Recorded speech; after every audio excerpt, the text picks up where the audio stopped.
moving the tablet around. Here we go. Ah, forgot I've done the wrong thing. Time to begin once again. Some backgrounds. Ah, brush is too large. Turn it down. Whew. Anyways, thank you guys for joining me on this Sunday morning. I'm finally getting back into some more Eldritchrune after being consumed by the video. Let's try and actually get some stuff done for it today.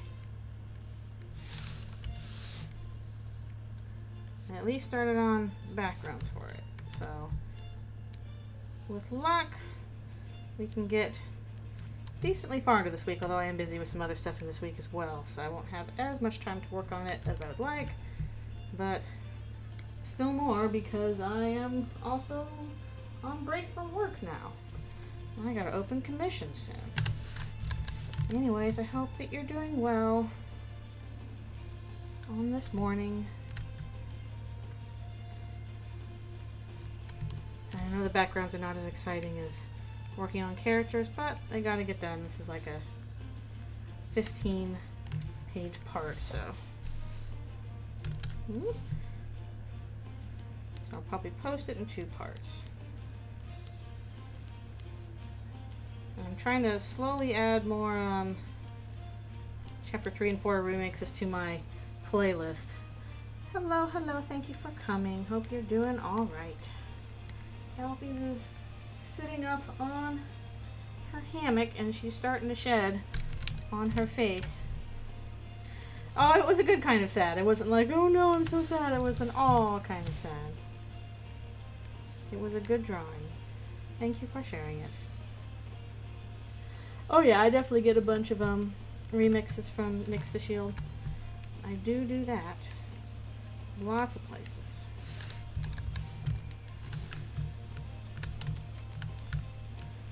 Give me all your remixes.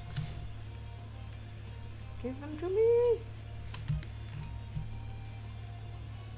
Well, I'm glad I just went ahead and bought the soundtrack itself, because having certain songs on repeat is just very nice. Yeah, Ferd K is also really good. Family Jewel's pretty good. And this one, String Player Gamer's pretty good. Roaring Night Car Remix. What's a car remix?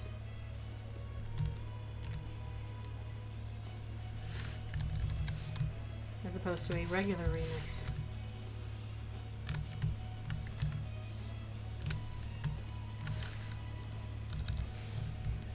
Oh, it's like a gangster rap beat. Okay.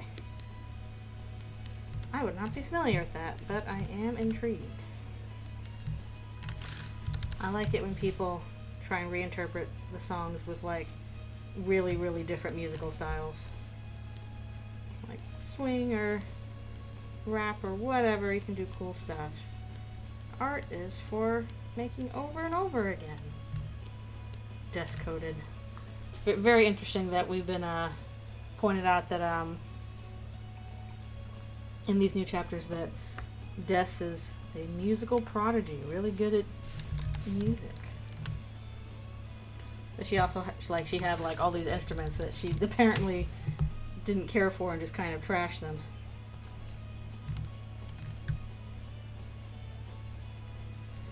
Yeah, I'll admit I don't really use Spotify. I have it, but I just haven't really gotten into it. Kind of prefer, especially if it's like a lesser known artist, just getting stuff off of Bandcamp. Well, some stuff's really hard to find. And I kind of wish that, I really wish that on Bandcamp, especially, that you could buy individual songs as opposed to the whole album, because that's one thing I do like. I understand that like people just want you to buy the whole album, and I get that. But sometimes I'm like, I'm sorry, I just want the one song. Please let me buy the song from you individually.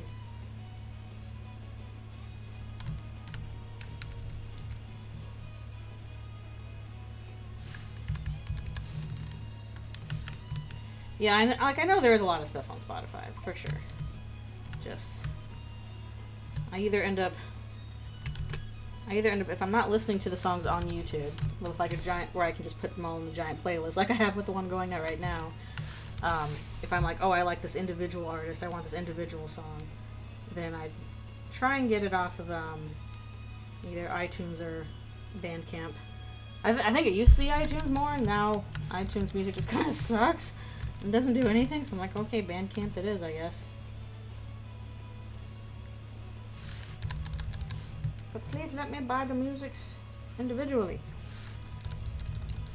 Also, can you guess where this scene takes place? It might be hard to figure out, but probably not. It's going to be extremely awkward. People are like, oh, you were going to do Eldritchrune stuff for chapters 3 and 4? I'm like, yeah, eventually, but right now we're going back to chapter 1, sorry.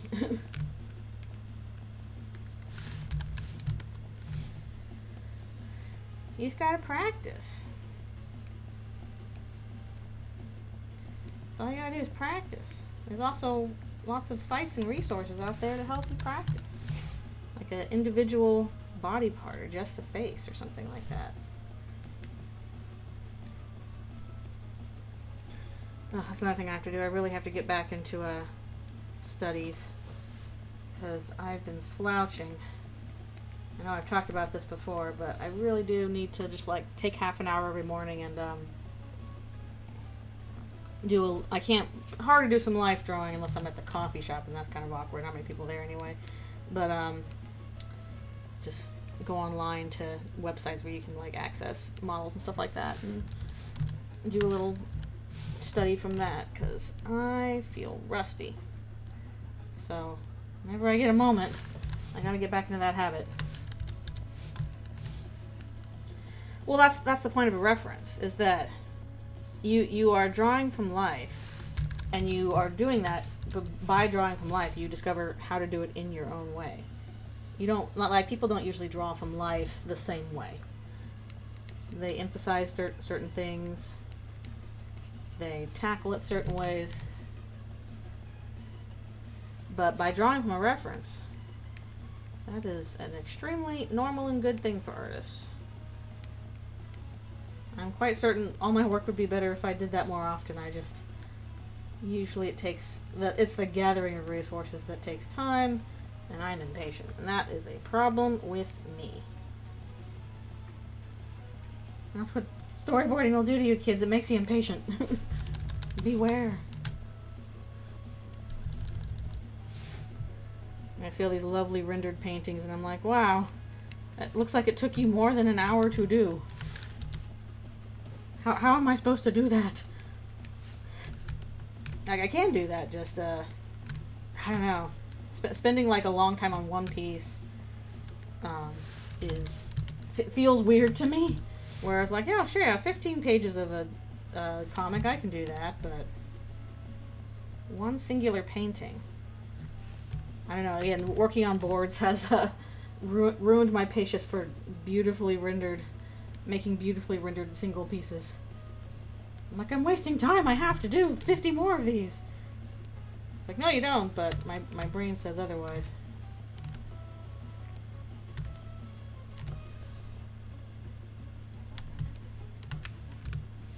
Yeah, ain't nothing wrong with good references.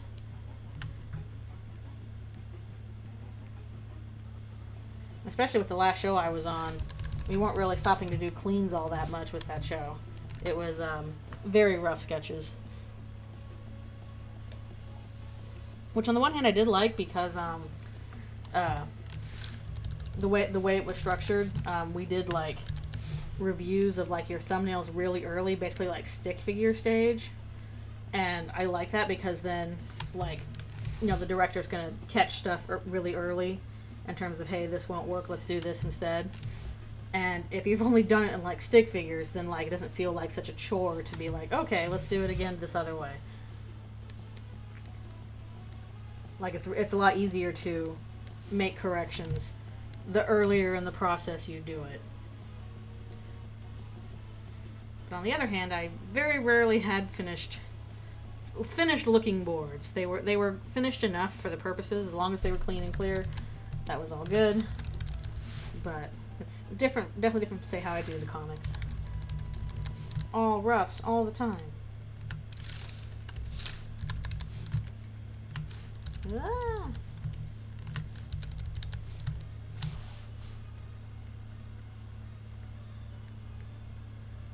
That's different for every artist. Like, some artists really like spending a long time rendering stuff. You know, making beautiful lighting and details and all this stuff, and just looks like a lovely painting. And then you'd be like, okay, now you have to do this like sequentially 50 times. They'll be like, heck no. That takes too long. Whereas I am the opposite. I'm like, yes, I'll do this 50 times. Render it beautifully? Ah!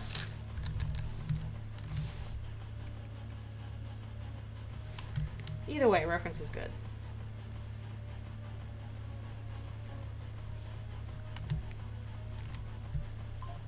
Either way, practice is good. Yeah, that's why I need to get back in the habit of doing some studies. It has been way too long since I've done them. Especially now that I'm on hiatus. I have no excuse. I also need to put up commission sign soon. I'll probably do that like at the start of July. This is a bit of a busy week for me for some other reasons. Well, that sounds good. I know the new chapters were so inspiring in terms of art. I love the fact that everybody is also latched on to how cool Garrison is. Good morning, thank you for coming. Hope your day is going okay. I'm trying to drink a lot of water because I felt really dehydrated last night. I think we were pretty busy. Oh my goodness. Okay, I feel like I have to talk about this somewhere. So maybe I'll mention it. It's not, the problem is not even my idea. So, like, but I have to talk about this somewhere. Me and two friends were out yesterday. We were playing Pokemon Go for the community day. And we were talking about Deltarune. And my friend Ryuko, this is all her idea. I can't take credit for this. This was her concept. It just when she said it, it absolutely blew my mind. So I have to talk about this. But yeah, this is her idea. But basically, she was saying, you know, it's interesting, you know, watching the stream you did on Friday, how it's, you know, such an important thing in Deltarune that, you know, we the player. Oh, thank you very much. I'm glad people like it. I'm sure there'll be debates on it, but that's fine. You know, it's correct theory. But so basically said that you know, we the player are also stuck in this position with Chris, you know, where we're controlling them even though we didn't mean to, and they seem not the happiest with it either. But we can't communicate how we really feel with them. You know, all we can do is control them, sort of thing. And like that kind of stinks. Like, how often do you know, you see people say, man, I wish I could just talk to Chris. I wish I could just do that. And then, in the new chapters, we have this special room wherein, you know, the mic room, where you are basically using the microphone to control the heart with your voice, with sound. And her suggestion was, what if that was a test run for something else in the future? What if in the future we actually can talk to Chris? And that just blew my mind, and I was like, holy shit.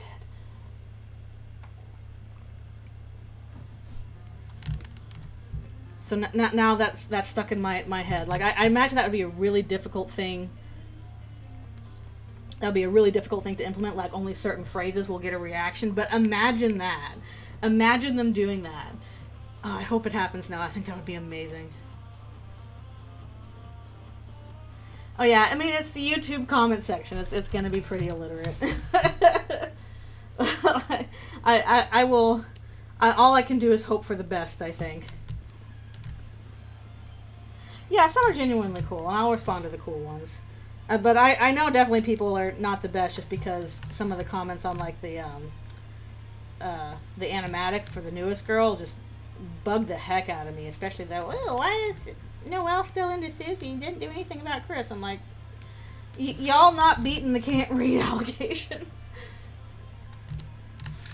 I'm like, yes, I am. I don't usually make the video. That's unusual.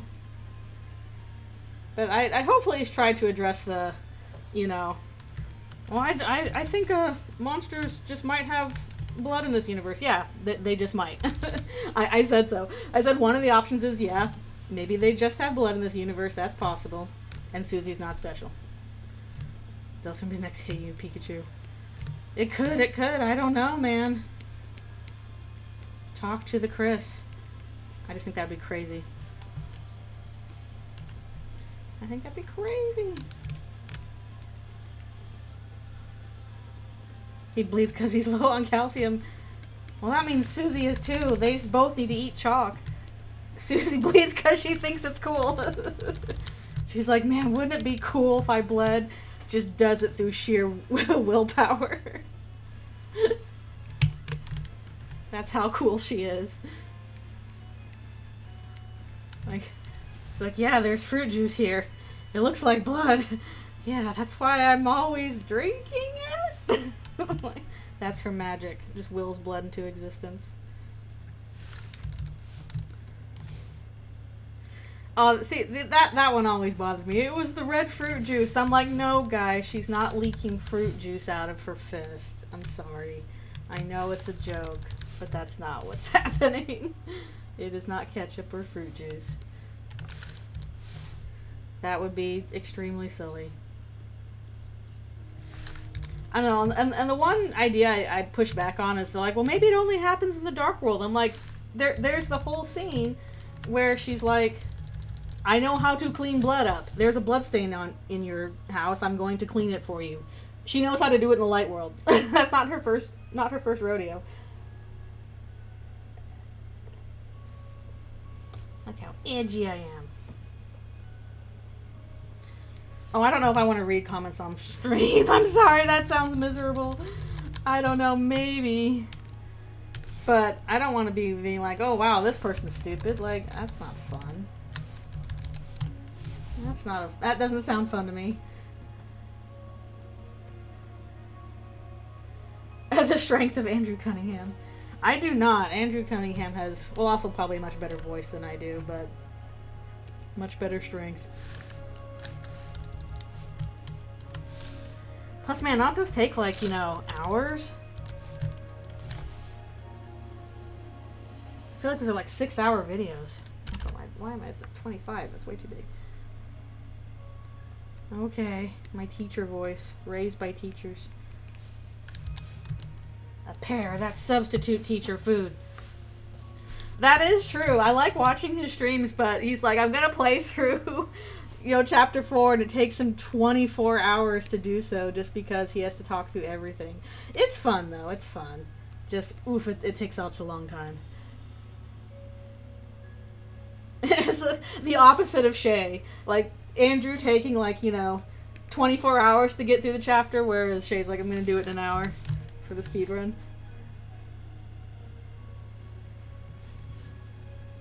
Yes, the video essayists. A whole 20 minutes. That's a proper video essay. No, I need like a 4-hour essay. I'll tell you what right now, though. Like, half the Canadian animation industry runs on video essays. I feel like, hell yeah, time to put this on while I'm working. The two extremes, true.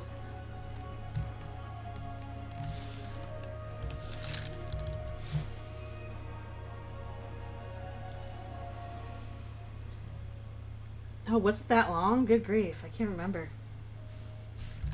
I mean, that was a crazy moment, to be fair. It's like, what was going on? Why did the bunker suddenly open for Chris?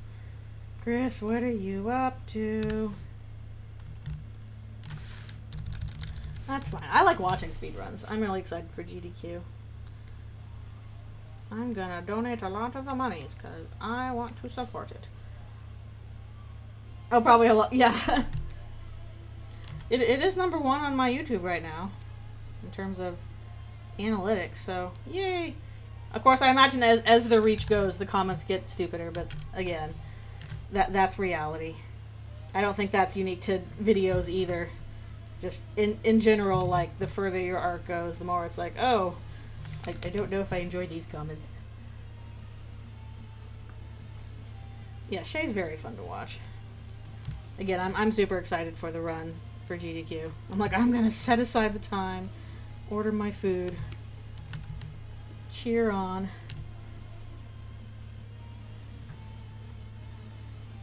Oh yeah, I don't think I can necessarily do a speed run very well because I don't think I have the skills for it. I do enjoy watching them though. I think they're very fun to watch. I enjoy seeing people commentate on, you know, how they found those skips and the community effort involved. I think that's really fun. A randomizer would be interesting. Nice. Perfectly synced.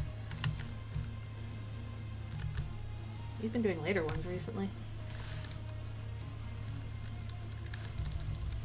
Oh. What are you doing, Alfie? You're scratching at the wall. Flip, flip. Is it because your chin is shedding? Poor little girl.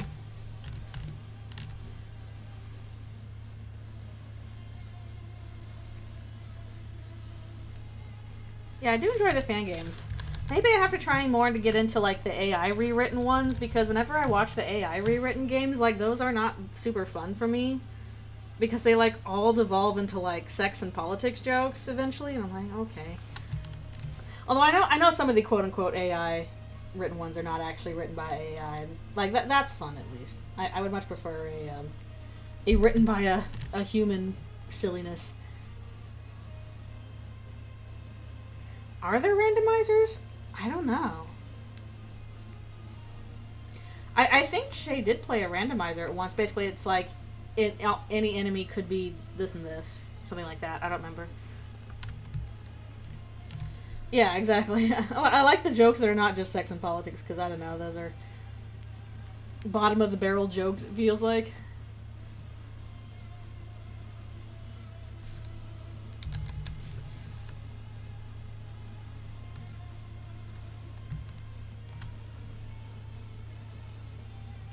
Yeah, I don't remember what all of the I know there's a whole lot of mods and stuff out there. I know there's like Red and Yellow, which has commentary from Clover and Kara.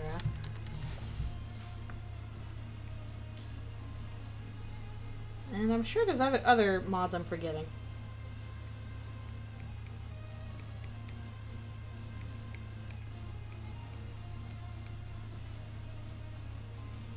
I should go back into modding. It's probably good practice for, you know, modeling or textures or whatever you want to do. I guess depends on what kind of, or pixel work.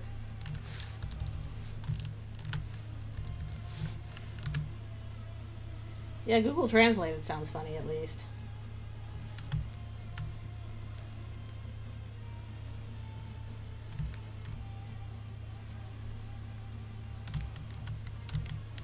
I need to figure out what I'm going to be playing for Friend Powered Friday nights next. If I can manage to arrange the next chapters with friends this weekend, crossing fingers it works out, then I won't do it Friday. We'll do that on Saturday instead. But otherwise, wondering if I should either do Outer Tail or maybe start Mother 3.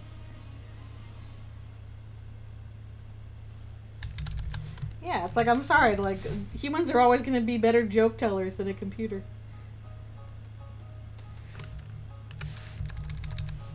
That's just the way of it.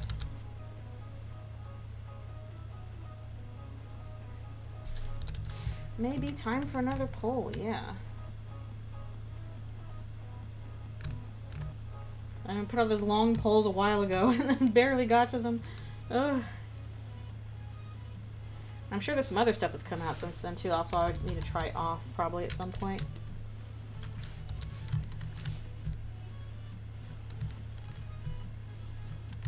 Or maybe I should narrow my focus from last time.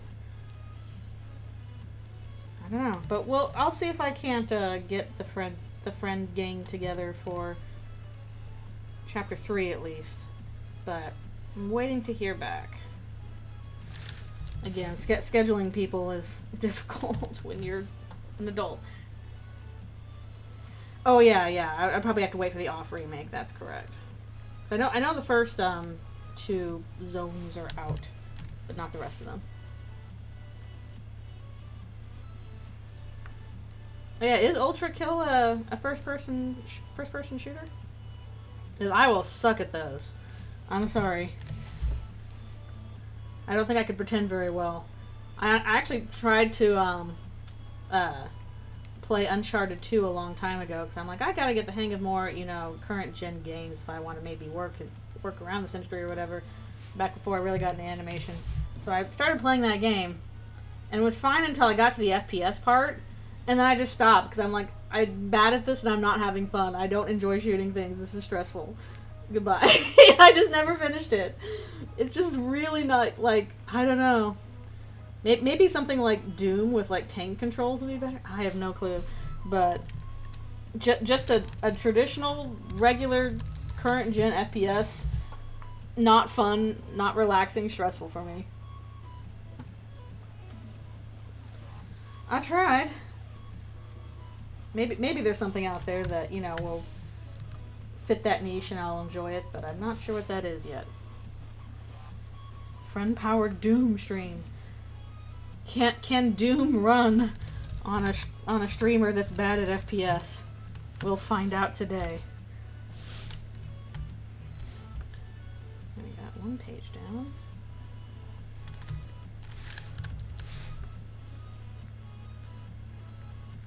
Like, I definitely recognize the importance history-wise those games had, like Doom and Quake and stuff like that for shooting genre, all that stuff. Very important. But just the genre itself, I think I'd really, really need some help to get into it.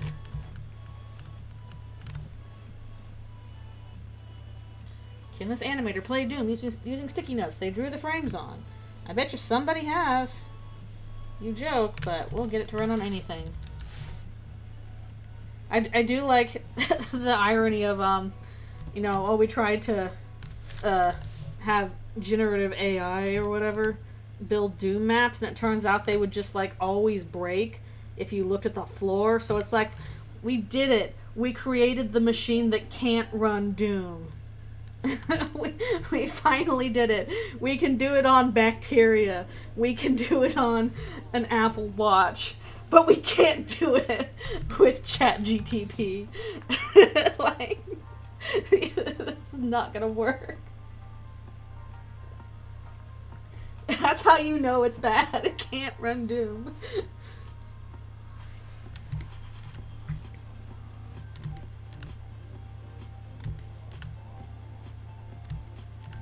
And also just like, I don't want to. I mean, it probably wasn't ChatGPT. It was an actual program for, generating levels or whatever. But I'm pretty sure it was not that. I can't even take credit for that. I'm pretty sure somebody else... I got that joke from somebody on Blue Sky who already made it. I'm quite certain I did not originate that. I'm just repeating it because it was a good joke.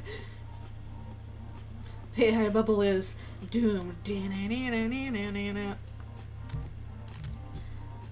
Yeah, it's just like, I don't know, that doesn't sound useful at all. I don't think you should use that.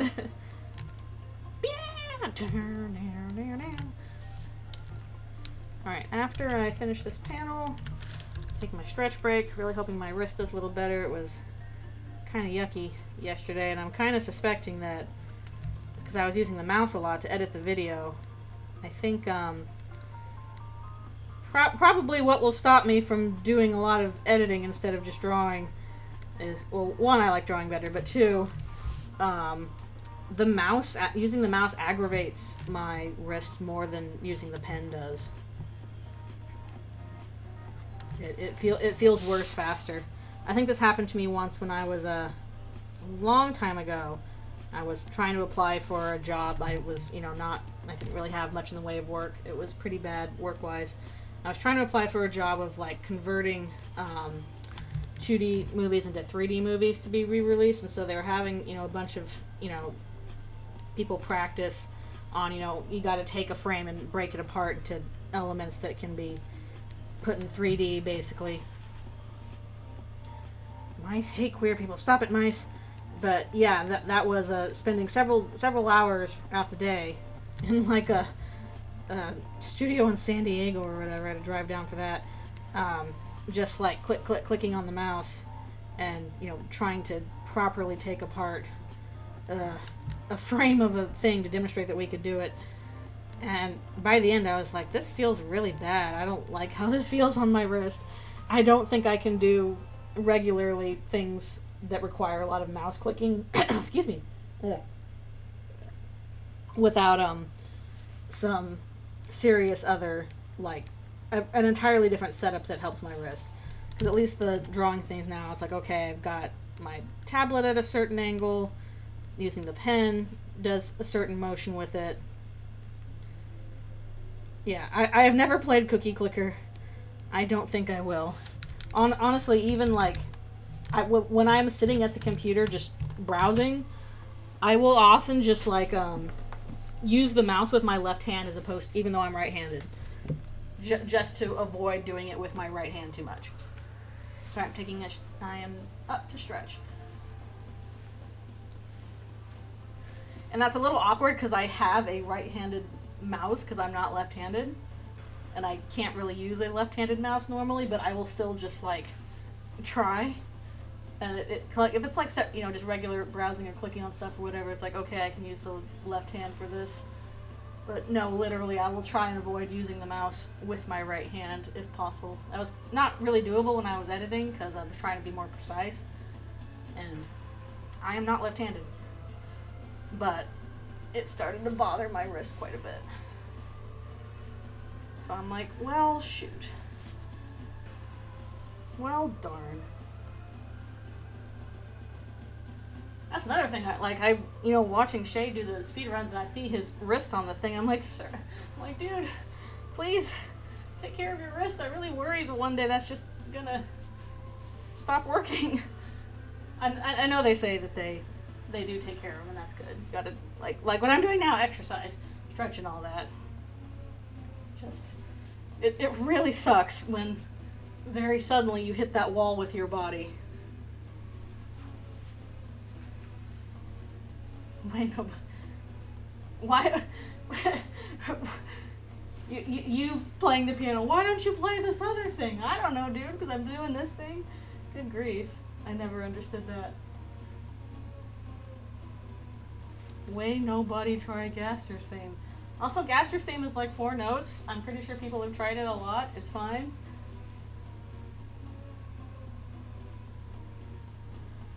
It is extremely easy to pick out Gaster's theme, even when it's not really there.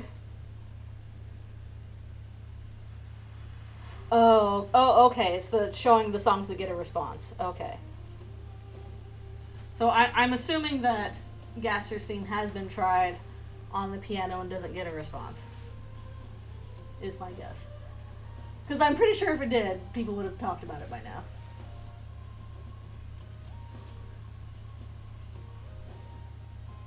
Like, I'm trying to remember all the ones that get a response. I know that Toby comes out and kills you if you do Megalovania. And I know that, like, your best friend and, I think Finale get a response from, or his theme get a response from Ralse. So, and I'm pretty sure, Hammer of Justice or Spear of Justice get a response from Susie. She thinks it's cool. Also, apparently, like, the music is diegetic for Ralse only? Why? He's like, oh, I know that song, I've been humming it. Like, what? Why are you hearing the music? Is Susie not? Huh?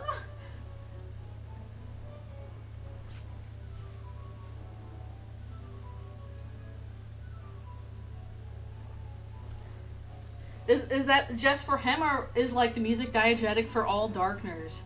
Is that just like a Darkner thing? Is that you are constantly plagued by theme music because you're in a fantasy world and you gotta have that? That'd be extremely funny. They're just like, we thought you heard it the whole time, boss.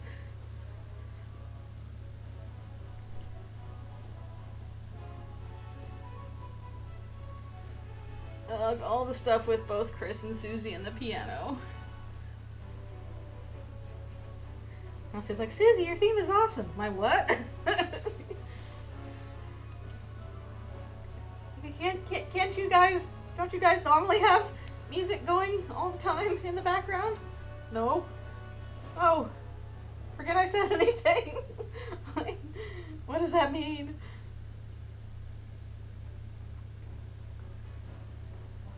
Actually, thinking about it, like, it really does feel like the piano is something that links Chris and Susie and Noelle all together. Just interesting. Entire OST is just Rouse a cappella. He's talented. Did you hear that? Alright, I'll be right back for one more stretch and more water and all that. You'll feed your chin. Your little chin.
Alright, I'm back.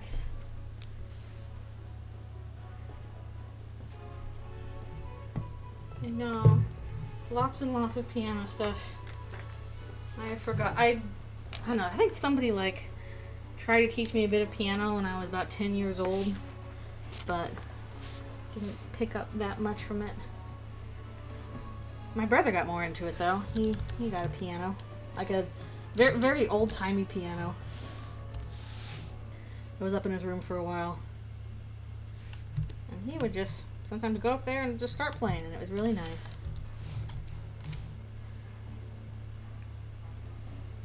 Yeah, it definitely helps to have it there.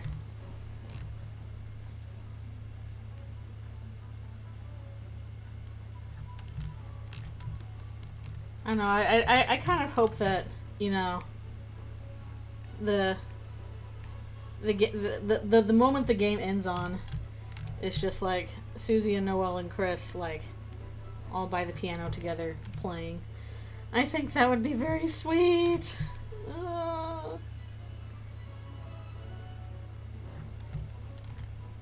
He's playing piano, she's playing guitar. They're just doing like a little, their own little band session.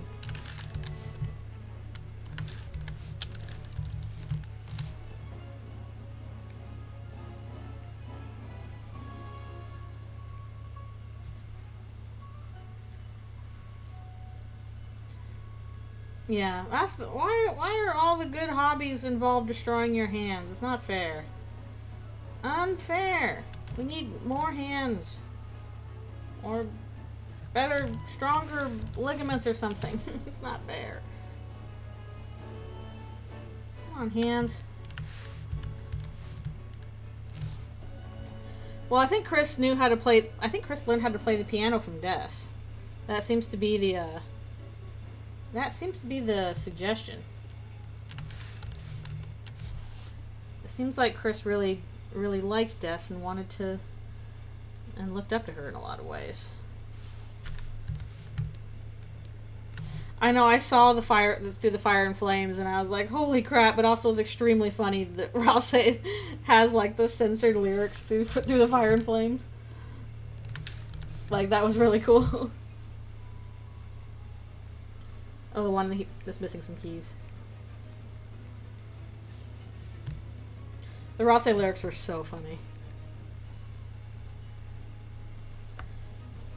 That was... So that was a mod, I guess, not an animation, but it was really, really good. So he's just wailing away on the drums. Yes, more Lightner's live modding. When the mommies kiss goodnight. When the duck is softly crying. I bet my friends still wanna bite.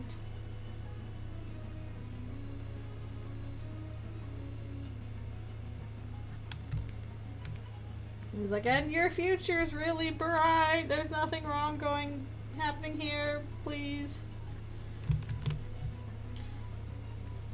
He's just doing his best. It's so funny.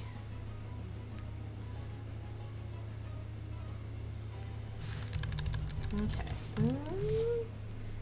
Got that one. Yes, yeah, so some of these I already did. They were pretty easy.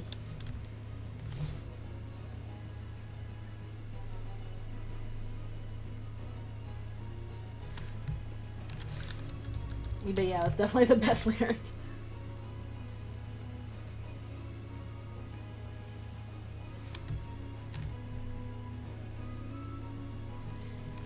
I know some people were upset about it, but I'm honestly not surprised that Toriel didn't get to do much in the chapter. I'm like, okay.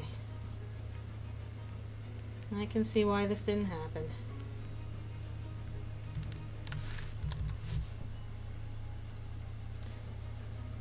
Yeah, I can totally see that. And all the other stuff about your heart as the arc. Guide me through the waves. The whole thing with the dark world and deep water. Yeah, there's various ways to get S rank if you mess up one part. You know, if you collect enough points, you can do it. I think you can also buy an S rank, again, if you have enough points.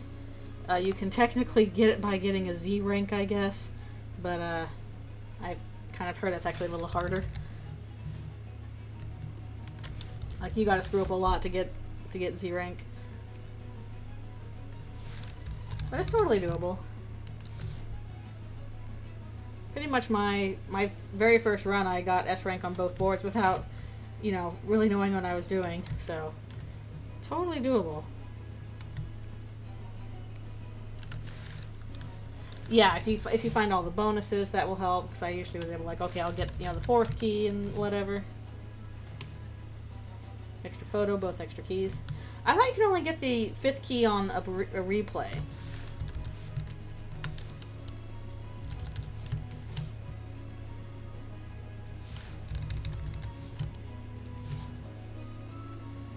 And heck, even the first time the first time I did the cooking minigame, I just flat out failed it. And then I tried it again, and then I got S rank. Finally got the hang of it. Yeah, isn't there like a 5th key you can get if you replay that chapter? Where normally there's like four keys.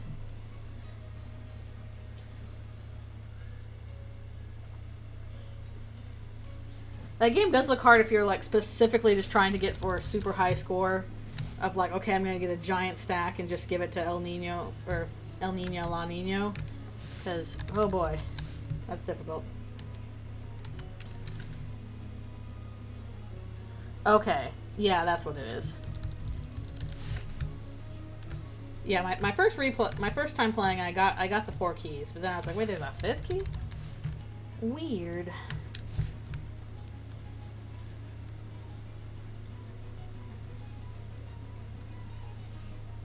I like Lancer. And I like Lancer a lot in Chapter 3, where it's just like, and then a dad will give you a new controller after you break it. You just keep collecting Lancer controllers.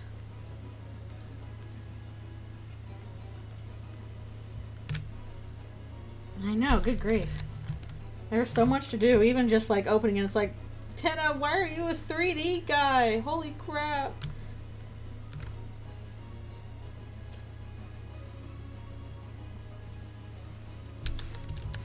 Oh, what was the Pippin's dialogue about Ram and if you don't get S rank? Because I might have missed that. There's probably a lot about Ram I missed. I was just like, oh, this is an interesting guy, but I didn't quite dig deeper into it. Yeah, I don't know, like, I don't know. I've cycled through 3 Lancers in every video game. I got a Lancer, I got a Lancer, and I got a Lancer. Oh, okay, I see. Interesting. What do you got against Ram, aside from the fact that he's probably a British plug, which isn't going to work very well if this is an American electricity thing?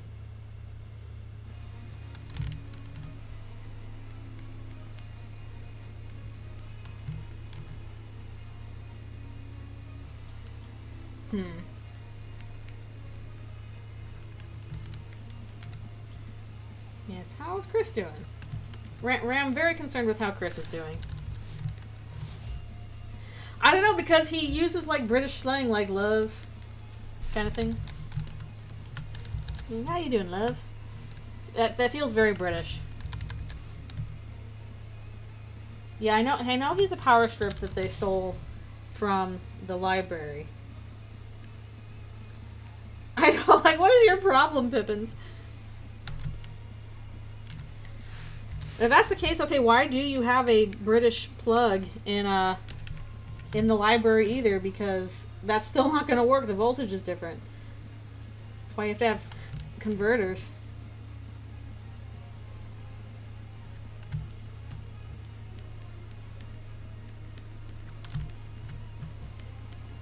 Maybe somebody was like, I don't know, British for the fun vibe exclusively. I guess so. We just wanted a British guy in here, so it's a British plug. Does he work? No, but that's okay. That's part of the story.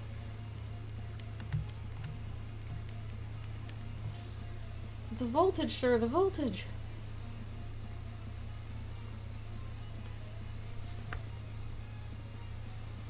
Okay, has anybody done this yet? Has anybody, because Ram is a plug boy, just a different kind of plug boy, because he's a power strip, has anybody done like a wear-wire version of Ram? Feels like wear-wire version of Ram would be like, what if Ram looked into the shadow crystal kind of thing. That'd be cool. I know, how have we not seen that yet? Oh, people have done that? Okay, good. I'm glad I'm not the first to think of it. Wear-wire version of Ram? Can I put that off for later? I don't want to do that as just a doodle. I don't know. I don't want to do that as just a doodle. Sorry. Like, that seems like something I'd like to spend a bit more time on. Sorry. I'm sorry.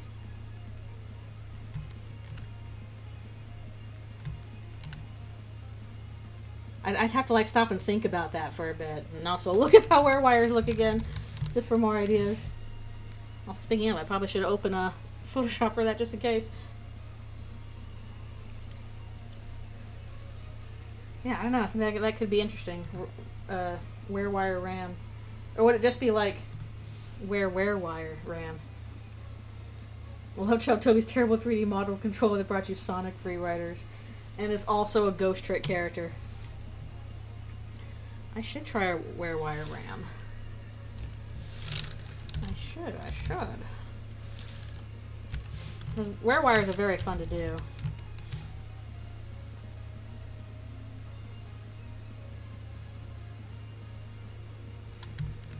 That could be interesting. Ooh, I feel like I'm gonna sneeze.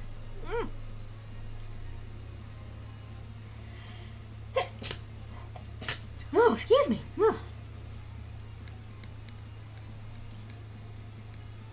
I can do do a regular wear wire too. I gotta look up how they look again. But I also gotta open Photoshop because I realize I don't have it open right now. Because I'm working in Storyboard Pro. Which, I'm mad that they're messing that up. I'm mad about that.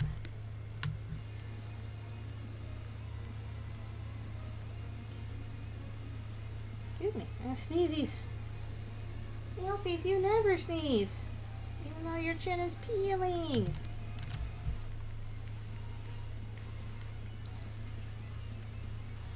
Also, imagine Garrison looking into the Shadow Crystal. I don't know if I want to. That would be too scary. That would be too scary. Like Jackenstein.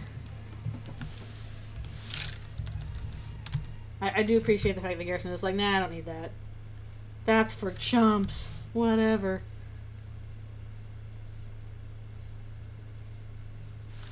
I'm too cool for Shadow Crystals. And it's true, he is too cool for Shadow Crystals. That is true. Maybe he's just so cool that he's immune to them. Yeah. I don't know. I feel like when you're a really little kid, you kind of go into cat mode and you start making toys out of things that aren't toys necessarily.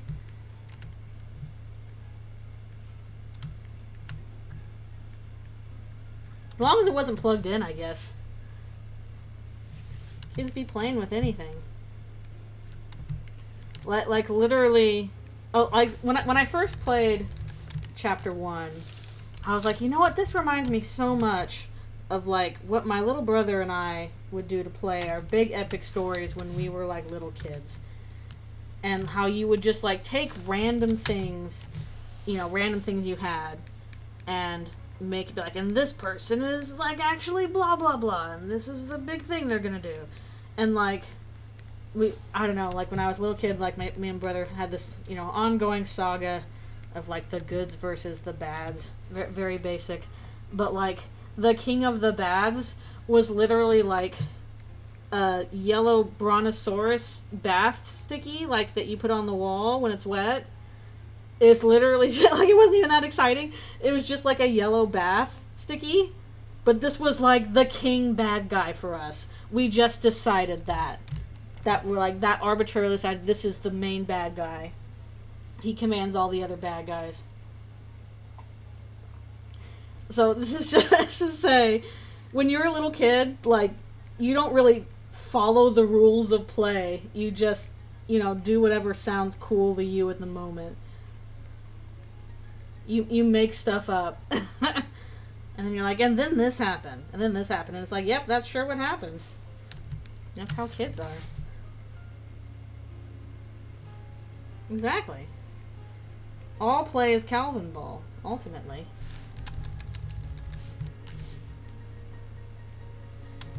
We are just checking out. Luckily, the backgrounds for this part are not super complicated. I miss being able to do that more as a kid. I feel like that is something that you lose as you get older, is the ability to be really spontaneous and to not care about the rules at all. Like when you become an adult, you get a lot more pent up about, I have to follow these rules. I can't do this wrong. Like if I do it this way, then I'm doing it wrong. And when you're a kid, there is no wrong way to do anything. You just do it because you feel like it. And I feel like that is the more correct way that you're supposed to engage with things. Yeah, it's hard. It's hard to do it now. That's why I really need to get back into doing waking up drawings again. That is true, but I do think that the whole point of, like, you know, child you is that your base starting point is like, whatever I want to do, I will do it. I am not inhibited. It's good to start from a place of no inhibitions and then work from there, as opposed to just starting out with, I can't do that, I can't do that. You blue sky first and then you work your way back down to the ground. Yeah, that's true. That's true. But I should try and, especially now that my wrist is overall better than it was when I stopped, I should go back to trying to do waking up drawings again. Because I did those for a very long time. Good grief, I think maybe 10 years ago at this point. Where what I would do is the very first thing I would do in the morning is draw something when I woke up. And oftentimes it was like a dream I had, kind of a dream journal thing, well, except I would just, draw a scene from it. Or it could just be like a random idea that popped into my head, or just, letting my pen move across the page if I couldn't think of anything. And I did 1,000 of those.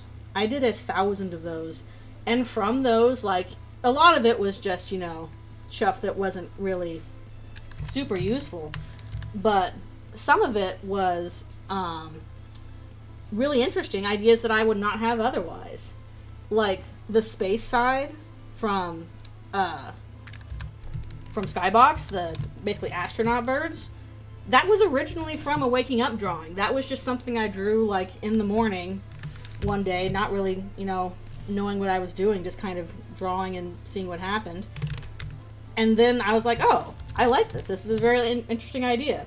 And I could do something with it. And I don't know how I would have thought of that otherwise without, like, basically the whole idea of drawing something as soon as you wake up is, like, you're still kind of in this liminal space with your head. Your sensor brain hasn't turned on yet. So there's not much to stop you being like, no, that's stupid, don't do that. You're just kind of doing whatever. It's a really good way to create ideas. Yeah, dreams are another form of uninhibited play. The idea of dark worlds feeling like dreams. Connected to play.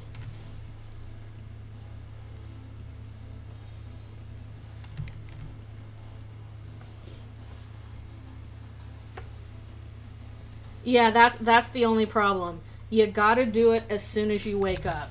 Like, I would have a pencil and paper by my bed, and then while I'm still in bed is when I'm drawing. I can't even get out of bed to do it. It has to just be like, I'm doing it as soon as I'm awake. Because otherwise it's gonna get lost really fast. Like, it's gone in like the first 10 minutes of when you're awake. You gotta be fast with it. As soon as the rest of your brain is going, you lose something in that. So your window is really short. And somehow we come back to Ram, yeah. Wants Chris to be free to play as they want, true. Just like Chris was like, I don't care that this is a power strip, now this is a guy, this is a character. Interesting. Ralph says a dream, Susie has hope. We have hopes and dreams. Chris is the and. No, it's. I'm sure there's more than that. Chris is the save the world, I guess.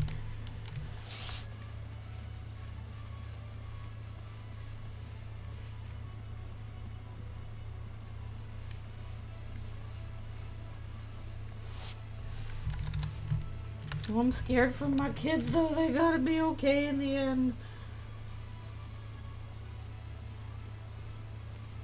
It's amazing how all this tension has been generated, again, by, Chris is the cage. It's all this tension has been generated by the characters knowing things that we don't know, because usually it's the opposite. Usually the tension is that you know something bad is going to happen, and the characters don't, and there's nothing you can do about it.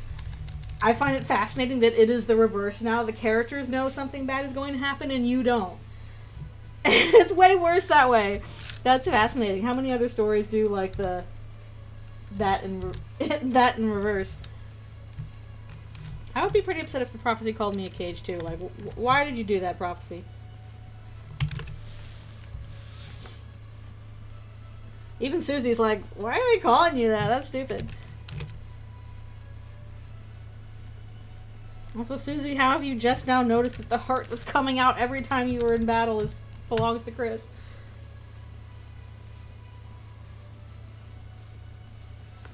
Could be interesting.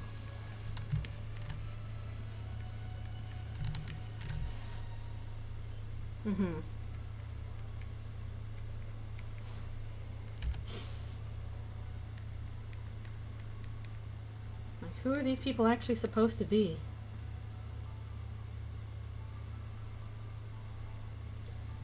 Yeah, that's true. Oh yeah, Chris is still hiding info from us.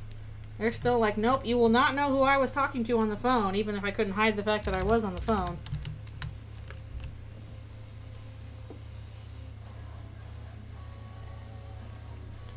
Of course, Susie's like, man, I hate it when people won't tell you the whole deal. To both Chris and Ralsei, who are like, huh, we are definitely not telling you the whole deal. And I'll tell you what, I'm pretty sure Susie's not telling them the whole deal either. Nobody here is telling everybody the whole deal. Nobody is. None of you are free from the whole deal. Then who was phone? Was it just one person Chris was talking to, or were they in on the Night Conspiracy group chat?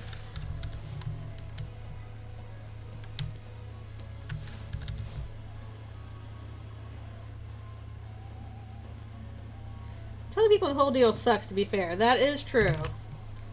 I don't know how often you want to tell everybody the whole deal in real life. I certainly wouldn't.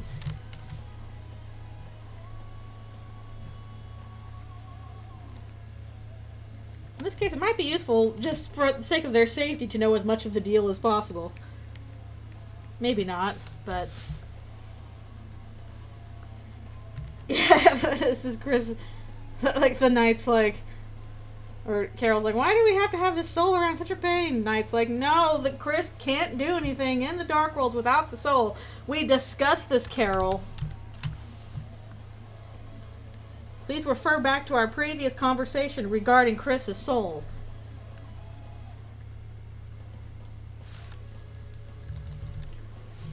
Now the theory video is up. I'm sure the comments will be very normal.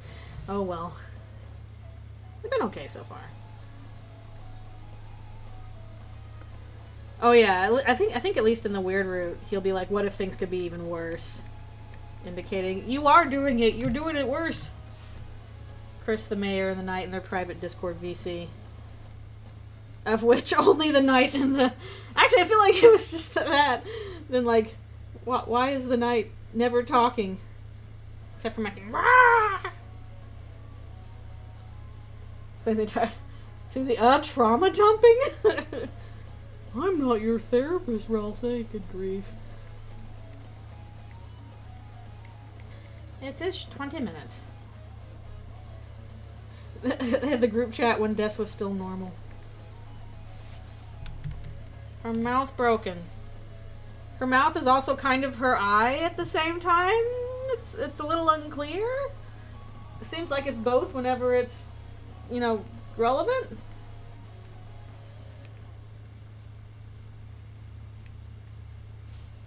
Like that one moment where you kind of see the slit in the helm like moving around like an eye watching them. Oh, that's so freaky.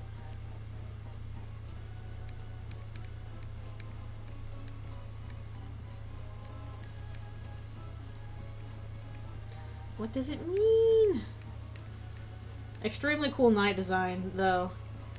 Everybody's like, oh, what's the Knight going to be like in Eldritchrune? I'm like, I'm very sorry, it's not going to be that cool. I'm very sorry. The Knight is just a guy. It's just a guy in this case.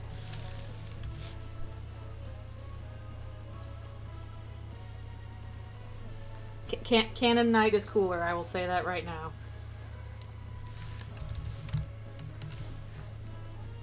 Gone through a bit of a metamorphosis. Probably.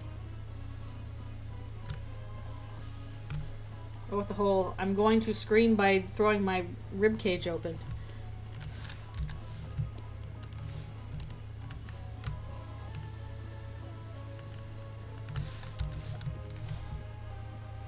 Another reason why probably it's not Carol, because, I don't know, I feel like that would, work differently if that were the case.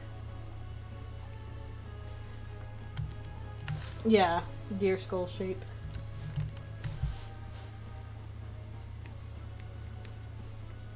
It's all wonky and cool and weird and drippy.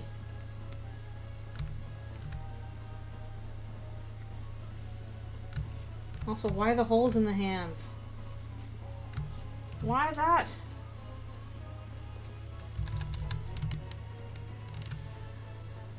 I just realized, am I supposed to have things in the back there?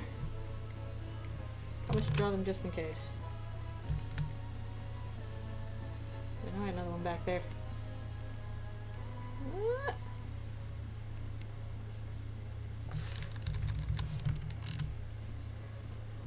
Yeah.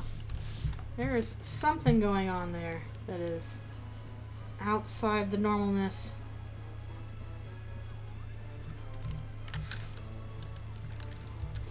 Yeah.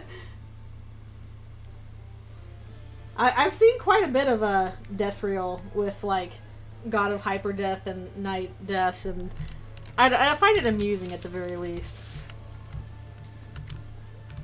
What if we were both horrible nightmare final boss guys and kind of dead and gay and in love? Would that be sick or what? The Desreal is popping off. I don't know. I think they can make Hot Night work. Some people really dig the whole body contortion thing going on. Asriel and Night Death wearing I'm he's and he's mine's.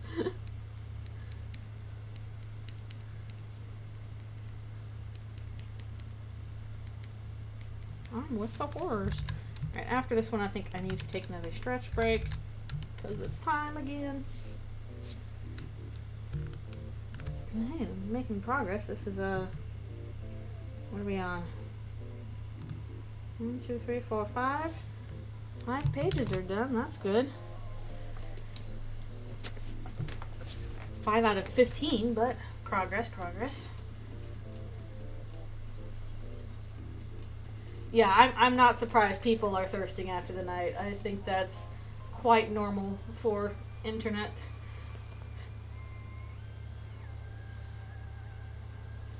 Not shocked.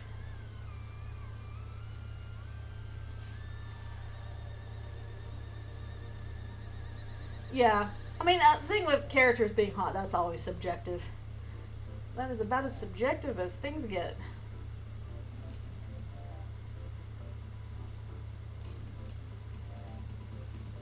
I mean, look at, all the vast amount of people after, 2015 or whatever being like, this, chubby, depressed skeleton is so hot, I want to get with that. I think if we have proven anything, it's that attractiveness, there is no universal attractiveness. We are all into weird things. That's just the reality. Accept your own weird attractionness or lack thereof if you're like me and you're Arrow Ace.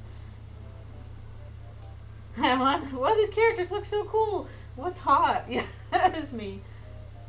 Me to people in real life. Wow, you've got a great character design.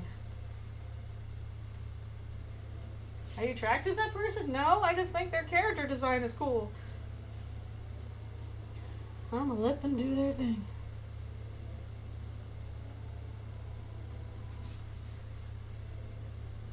But that's life. Oh, give me.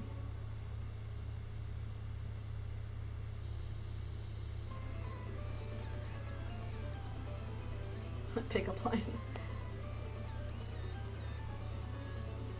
Okay. I don't know. I like the Desreal stuff more than I like the new meme of, haha, Asgore ran over Des with his car. I don't know. I probably just don't get it. I'm like, why is this the one we're trying to be a new meme? I don't know. Maybe because I never got like, Rouse has a gun or Rouse has a fat blunt either. I'm just like, okay. Whatever makes you happy, I guess. I just don't care. I know. I'm just like, okay. Am I too old for memes? Is this what happens? Why is this being passed around? I'm just like, I understand this is a meme, but I don't get the part where it's funny. I'm sorry. Amalgam of Des and Gaster. Maybe it's the absurdity of it. Okay.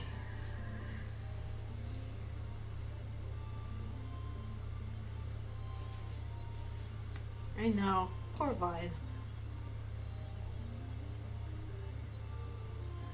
I would not do Weird Root with Slapstick SFX, personally.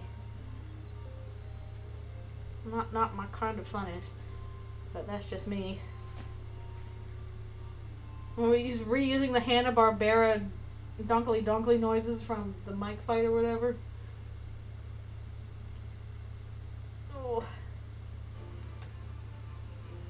Okay, I will be right back for one more stretch and also my orange juice and all that stuff. Alphys, you're puffing! You're puffing up big. Oh no. You're puffing up so big.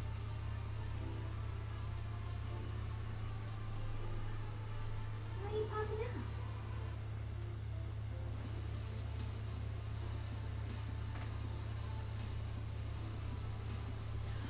That's a big old puff.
Alrighty, I am returning.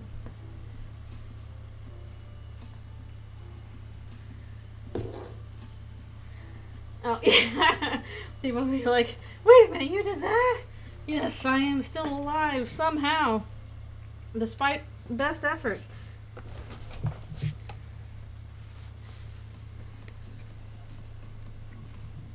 I'm glad people still enjoyed it. Alright, gotta make lunch. Thank you for lurking. I can rotate this stupid thing, can't I? Ugh.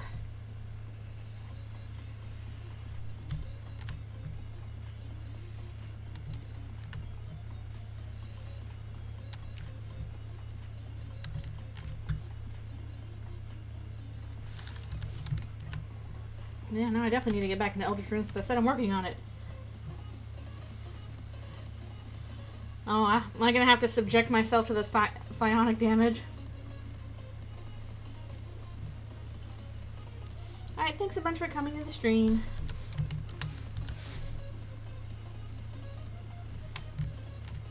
But, like, I'm finding people are like, I don't think it's this. I think, you know, that, you know, maybe all monsters have blood. Because, yeah, that's a possibility. I literally acknowledge it multiple times in the video.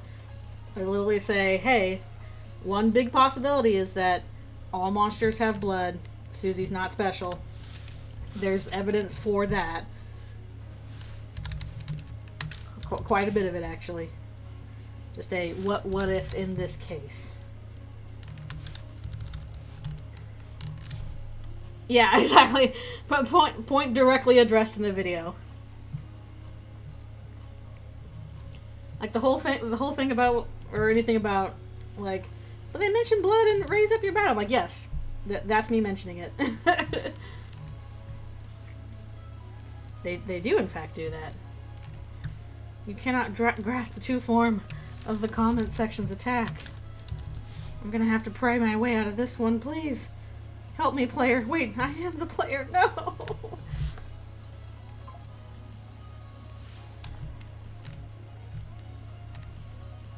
Yeah, that's the problem. We don't know who wrote "Raise Up Your Bat." Like, people seem to think, oh, this is something that Des wrote, and I'm like, but in Noelle's journal, she mentions "Raise Up Your Bat" was done by Blood Crushers, the band, which is funny because Blood Crushers is a movie. Apparently now it's also a band. Maybe they did music for the movie. I don't know, but unless that was Des's band, which could have been. It seems like we don't know what's going on with that.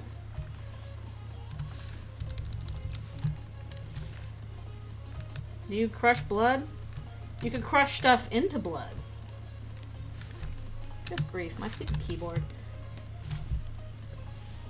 Yeah.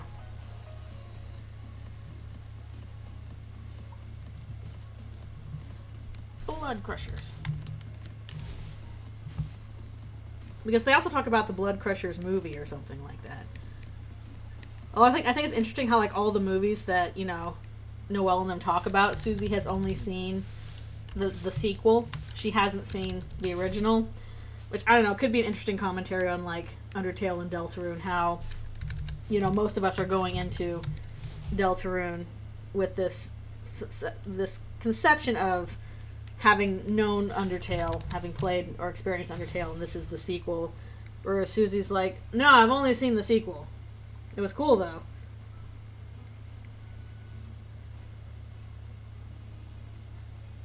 Oh, that's why Ross couldn't change it. There.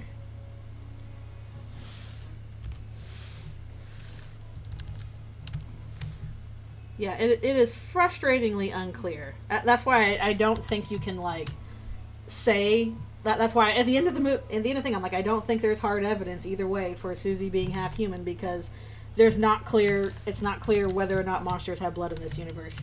They very well could. There's evidence towards it, and then there's other things that's like, okay, but if they did, why this?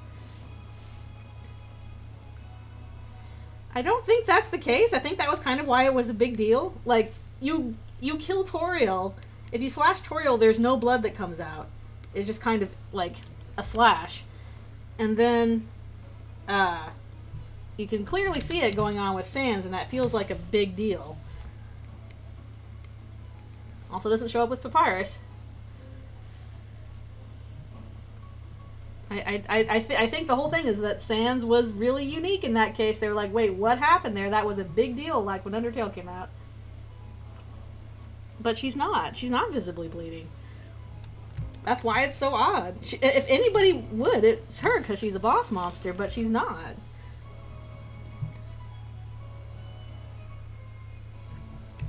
And same thing with Asgore, I think, too. I don't think he does it either.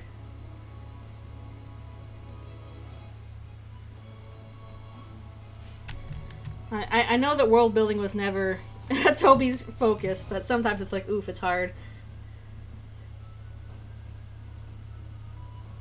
Yeah, I don't think the idea is like, we couldn't render the blood. That was too many pixels. I don't think that was the issue.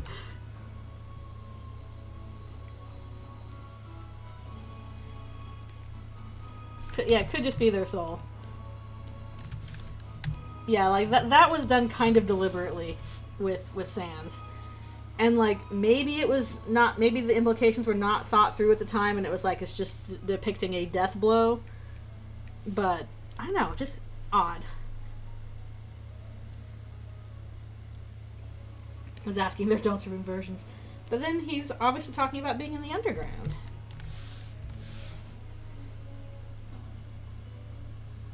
Definitely the Sans and Papyrus stuff is the most speculative. It was mostly me trying to answer questions of, like, okay, why haven't we seen Papyrus?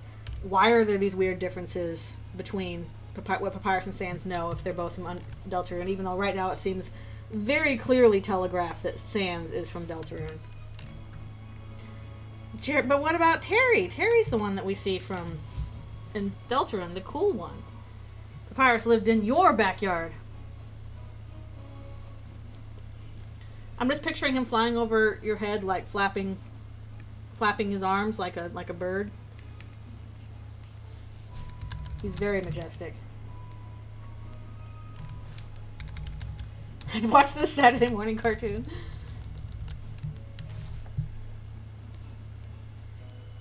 Like, yeah, I think there's definitely a lot of evidence both ways. If I was going to point towards one piece of evidence that I think is the strongest towards Susie being unique and being able to bleed, it would be her cleaning up the bloodstain in Chris's room. Because I'm having a hard time wrapping around the idea that Toriel would not clean it herself if she could. Like, if this is normal for monsters, if monsters are like, yeah, we bleed, it's normal, then why wouldn't she clean that? Like, her whole deal is like, you know, she does not want to linger in the past. She wants to move on. She's like, okay, bad things happened. I'm going to be done with it. I want to move on. So, I guess she didn't reach that chapter. So, I have a hard time imagining why she would leave a reminder of physical harm to one of her children just, like, lying there. If it's like, okay, vinegar and hot water, now it's gone. That just seems kind of weird to me, character-wise. Add a little pizzazz to the room. You don't get trophies, Chris. You do get to keep the bloodstain, though. We're not going to get rid of that.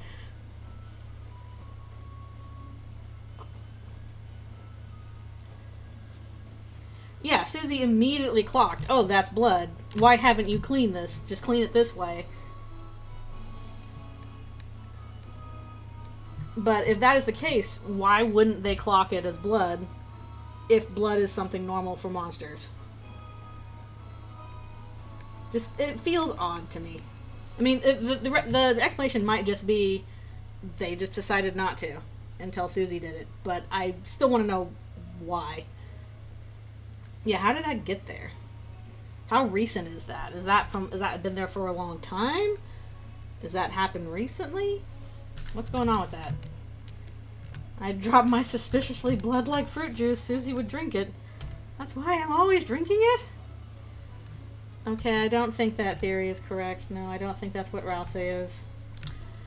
No. The amazing plot point that relies on whether or not you... I mean, it's entirely missable. If you just don't investigate it, then, you know, you never know that's there.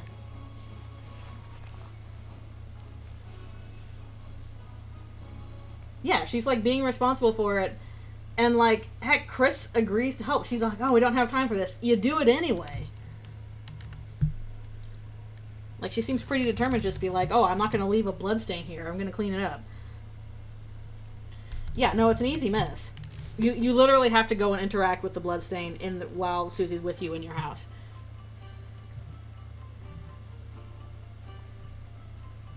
So if I was going to point to a piece of evidence that I think is the strongest in terms of this is unique to Susie, it would be that moment. I actually don't think the bunny child is very good evidence because, like, they're 4, they could just be wrong. Like, you know, talking about how kids are, like, they're 4, they might just be wrong. But the bloodstain thing feels weird to me that wasn't taken care of sooner until Susie did it.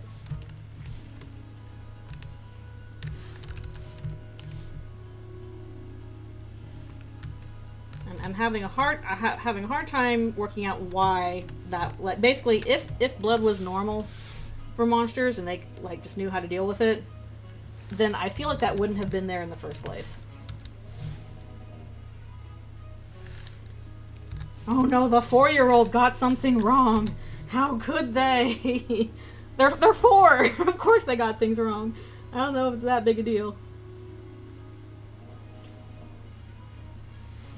Yeah, I don't know. There was a reason why I didn't include that, and I don't think the implication is supposed to be that she is bleeding. Especially since you can move the red pixel around later. And, like, yeah, we had the red pixel temporarily after the rose imagery was changed, but then it changed again to a more symbolic form again. And I think that was the intended meaning, was something really symbolic. Yeah, the fact that you can move that red pixel is insane. That doesn't read as blood to me. That reads to, you just seeded part of the soul into Noelle, and that's extremely freaky.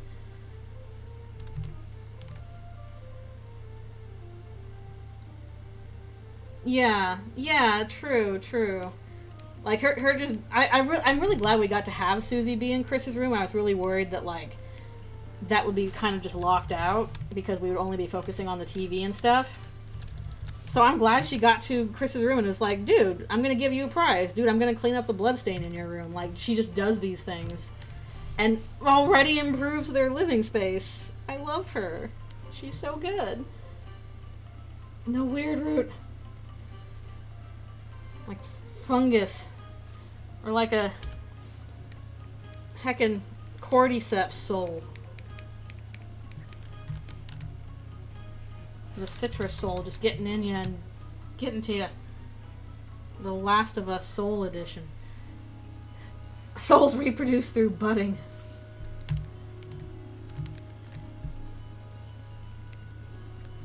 Yeah, I'm a little scared that we're gonna, like, get to chapter 5 and we'll see some image of, like, Noelle with, like, this teeny tiny little heart, like, inside her, and you're like, oh no! Oh no! Oh, like Homestuck! Suit souls. Noelle gets the diamond soul.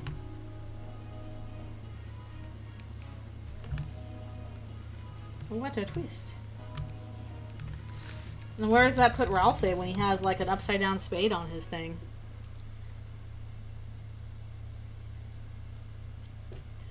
Yeah, the frustrating thing is, especially, we don't know what human and monster souls look like in Deltarune. Technically, we have only seen the player soul. We don't know if that is special or if that is how all human souls look in Undertale. We don't know. Do monsters still have upside down white souls? We don't know. We haven't seen one.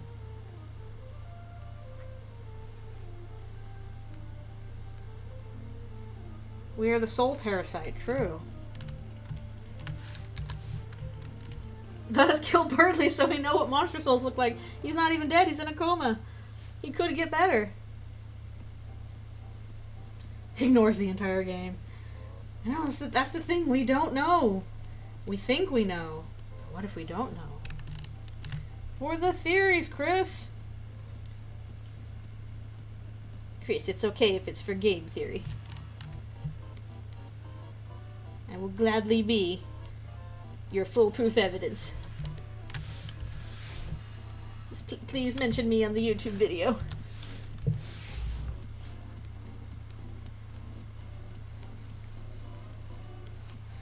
I kind of wonder if I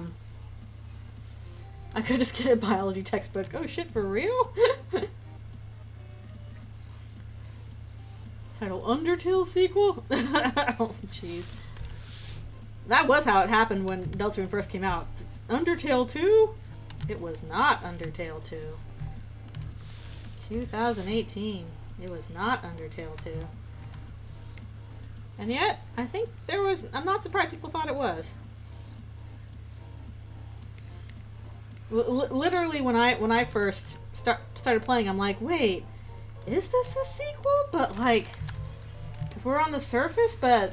Undyne has regular eye, and, huh? And then it's kept, especially, wait, Asriel's mentioned to have been in college? That can't be, right? Thoughts on an actual Undertale 2? Don't do it. It's, Undertale as good as it is. Don't do it. Please let it be. People still calling it Undertale 2 in Chapter 2. Stop, it's not that. Revenge of the Robots. Dreamers versus the machines. Now, Michael, now that's evil. You've chosen the path of evil. No. Yeah, I think that Undertale sequels are best left to the fan community. That is their proper state of being. It's something. Or even fan games, also doable. It does feel like when Garrison is talking about, you know, stories can be retold and rewritten, it's both talking about, like, you know, reinterpreting things in new mediums, and also just, like, fandom. I think it's covering all of those things. Like, hey, art is for turning into new art, is for turning into new art, is for turning into new art.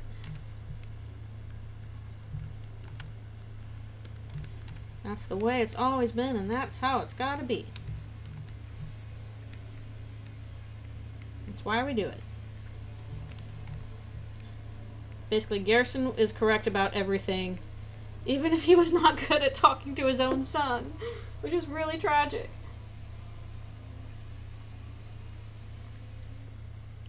Yeah, I think that was a really good line from him, too. It's like, okay, you know, irony, doubt, that is what kills your story. And that's another reason why I think Undertale and Deltarune succeeds so well. Because they're deeply sincere. They are deeply sincere stories. And I think that is to their benefit. The older I've gotten, the more I've been like, no, Garrison is right. Irony is poison. Be sincere. That is what you need. Yeah, raising a child properly. Yeah, the heart is all real.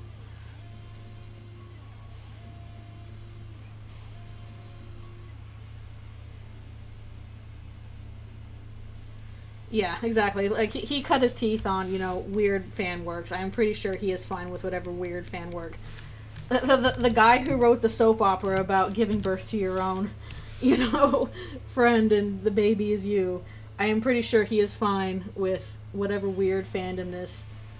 Even the fandom stuff that you look back on and you're like, oh, that's cringe. I'm kind of sad I did that. I don't think that is done with a, and you, therefore you shouldn't do that. I think it's just like, that's part of growing.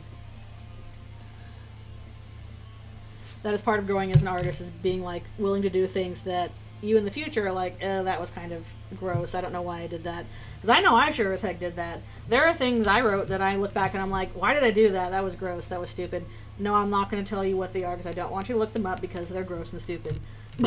Like, that's just kind of part of being an artist, is that you go through times where you think something is a good idea, and then you realize, oh, that wasn't really a good idea. So your next idea is better. And then you keep going. Yeah, that's the line before the first line of Megalovania. What do people think about Megalovania showing up in Deltarune? I'm kind of like, I don't really care if it does or not. If it does, cool. If not, also cool. We already have a lot of good music. I'm not sad if we miss Megalovania. Megalovania has so many iterations. Give me new songs. All the stuff in Chapter 4 was so good. Yeah, exactly. I've already heard Megalovania. I have not yet heard, you know, Second Sanctuary, and it opened my brain. Megalovania is literally in Smash now. I don't think it needs to do anymore.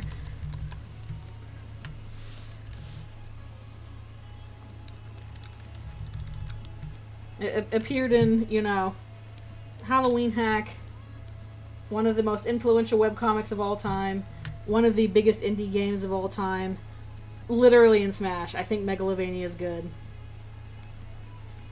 We have reached a appropriate amount of megalovania in the world. I love Second Sanctuary. Third Sanctuary too, but Second Sanctuary, bleh, can't talk. Oh yeah, Black Knife's so good. All of it's so good! Even just the short things, like I can put on like 12 a.m. and just like feel the mood of it. Toby's like, what if we did every time signature all the time? And it sounded good. 12 a.m. is so good. It's like 4 notes and I'm just like, ugh, just pump 12 a.m. into my brain. Please. Raise up your bats really good. Again, from now on, probably my new favorite battle theme. I didn't think anything could beat out Rude Buster, but from now on did that. Yeah. Guardian, extremely good. Tell me in a game that was like the emotional, serious, and grand parts of Undertale, but more of them and better. And then it happened. True.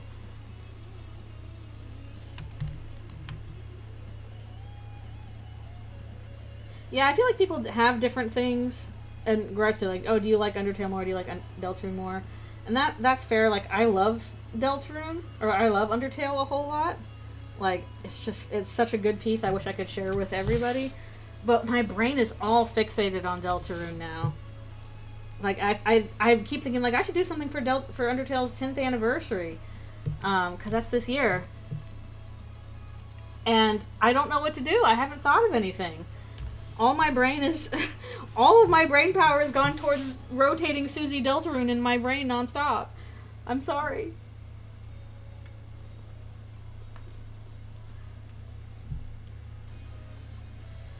That kind of makes sense. I mean, you can tell just from the massive amount of AUs and fan content that came out of it. It is really ripe for that. Rotating Susie in the Tenatique pose nonstop. That's where all my brain's going towards.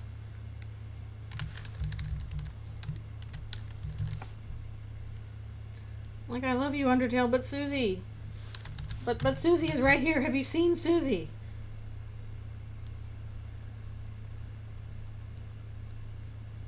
My little trash dragon child, please. Look at my purple daughter. Yeah, that's fair. Some people, I can understand why people are like, I don't want to do stuff until like the full game is out. I apparently can't help myself. I'll just keep going right after chapter 1. Woohoo! Yeah, that one Ask brought it up. Now I'm kind of wondering, like, why are they spelled differently between the games? She's like the only one that seems to have a different name spelling. Maybe there's somebody else I can think of, but I can't at the moment.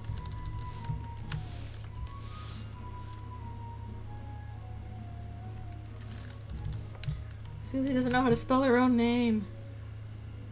Oh, her letter to Alvin when you like her has our little misspellings and grammar errors because she's not very literate, and I'm like, oh. The fact that this is coming from Garrison, who's like this renowned author, you know, who has this incredible way of words, and he chooses to communicate with his son through, you know, this teenager who just is not a good reader or writer, to show him it's okay. I'm proud of you. You write your own stories. I'm sick about it.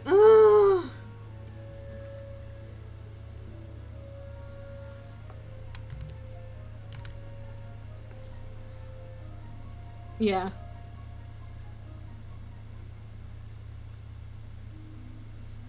Another version of Caddy and Caddy. I mean, it could be. Susie and Susie. Alvin better not throw it in the trash. I'll beat him up.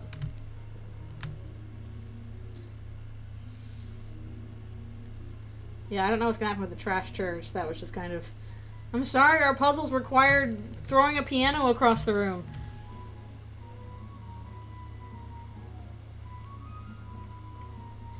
I hope not. It's like, come on, dude. I'm sure we're gonna have to do more with Alvin. Left a letter from dead father's perspective. I mean, maybe they could make the argument that, like, the storm broke a window and blew everything around. I don't know. We can finally get the alarm clock. Yeah, we stopped the world-eating demons, so I think your church will be okay. Like, my dude, you're literally worshipping us. It's very awkward. Or at least our story rolls. Well, I don't think they would have known that the church would get trashed. Because she wrote the letter before they got to the latter part of the church. And, like, when they got out, things were fine. It was only trashed once they, you know, fought the Titan. Your dad helped us fight Darkness Satan. It was really cool, just so you know. That sounds like he was a badass. He was a badass. It's true.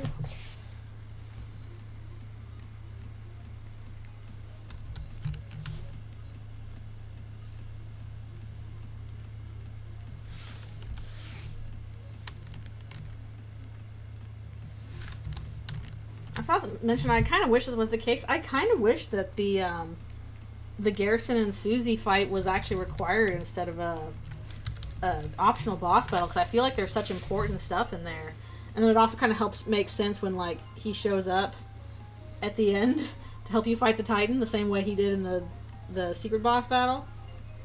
Because otherwise you're like, whoa, what happened? Garrison, you're decked out.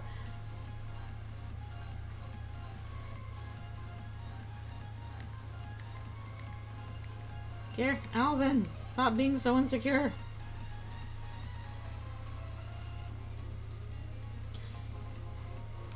Garrison sees a random butch teen and is like, I can mentor the hell out of this. Let's go, lesbians.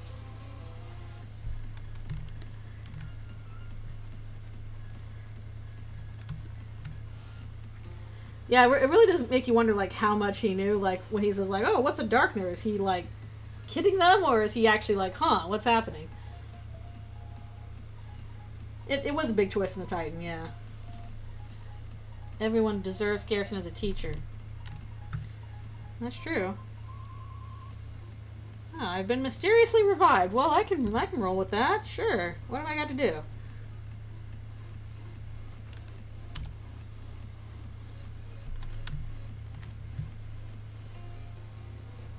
Yeah. I felt so bad when, like, in Second Sanctuary, where in Susie's Dark World, where she's like, you know, thinks she's fighting against Garrison, and she's like, I'm sorry, I knew I screwed up. I knew I did everything wrong. I knew I was just trying to talk to you, and I'm like, no, honey, no!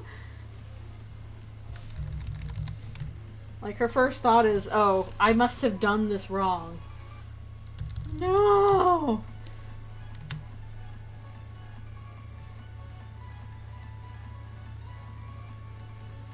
He's a cool fighter after all. Makes you all the more sad. It's like, dang, can't we have him in our party more? Please? He's kick-ass. And hey, at least shows we can, at least for... Ah, shoot. What are you doing there? At least for a short amount of time, like, have a 4-person party. Even if it was just for that moment. A night school of roaring.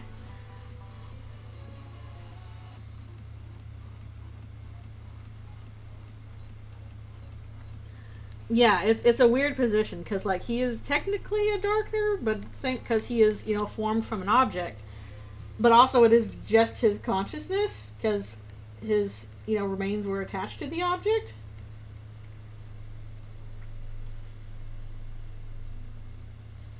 Yeah, it does seem like it's just supposed to be him. Alright, as soon as I finish this section, I will take another stretch break. Yeah, formed from the memory of Garrison. You can't kill what's already dead. Alright, thanks a bunch for coming to the stream. Yeah, Des and Azzy would have had Garrison as a teacher, so they would have known a bit more about what he was like.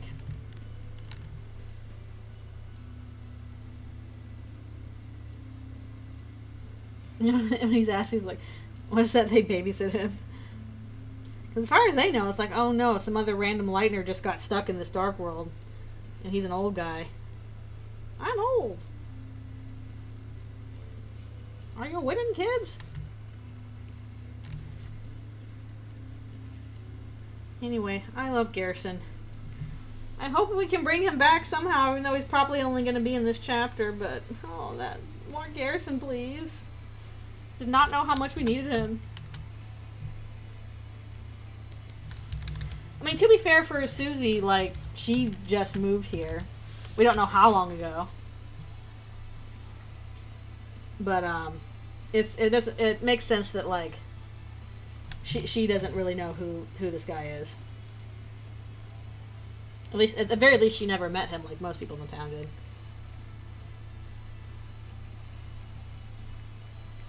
I guess so. Garrison, you're such a good teacher.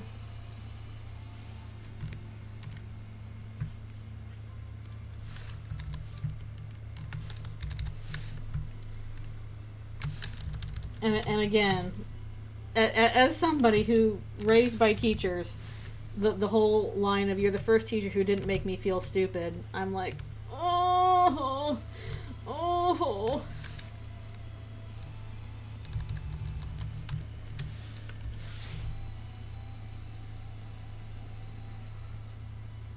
Yeah, she doesn't associate Asgore with police, so there's that. Right now, I've got to stretch break.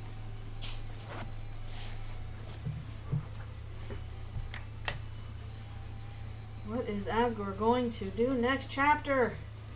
What are you doing this chapter, for that matter, sir?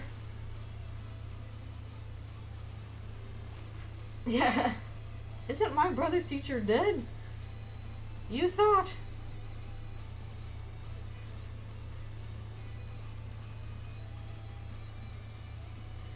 What I'm wanting to know is, then, why was the knight trying to kidnap Toriel?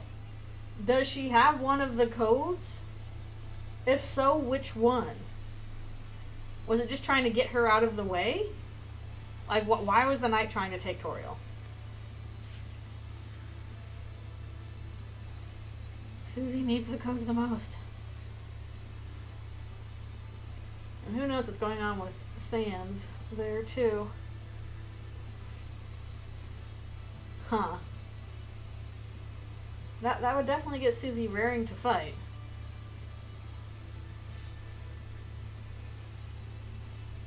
They're definitely doing something.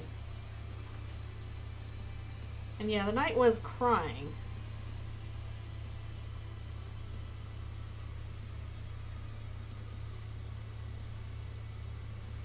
It's really unclear. It's just like, kidnap Bean, go. Until you know, Undyne is like, I'm gonna spear you. I just got spears, but here they are. Hopefully it will be answered in the future. Hopefully. Yeah, where did Onion go? How do we have 2 chapters and it's like, where's Onion? I was expecting to talk to Onion, and he's just gone. They're just gone. I don't know. I'm a little worried about that. Why was there no Onion? It's the weekend at Onion Son's home. The knight kidnapped Onion. They knew too much.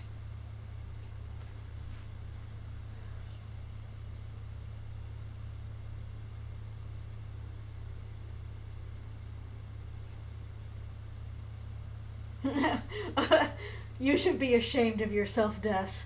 I taught you better. Knight just slinks away like, oh man, I don't think I can recover from this. This is too much. I don't think he would recognize her as Des, but it would be funny if he did. You're a butch queer I thought would have taught you better. I'm going to dock your grade posthumously. Most devastating blow ever to the knight. Not, you know, Black Shard attacks or Rude Buster. It's Garrison's disappointment. That would probably kill me dead as well, to be fair. My 4.0 G... Oh, she does not have a 4.0 GPA. Noelle, maybe. Not Des, I don't think. She liked music. I don't think she was much of a student, though. Much of a, you know, I gotta get all A student. Maybe she was, I don't know, but it doesn't seem like something that interested her. Multiplies damage versus past students. Oh yeah, I'm pretty sure she's smart. I just don't think she's academically minded. You can be smart and be like, I don't really care about, you know, going through the motions of academics.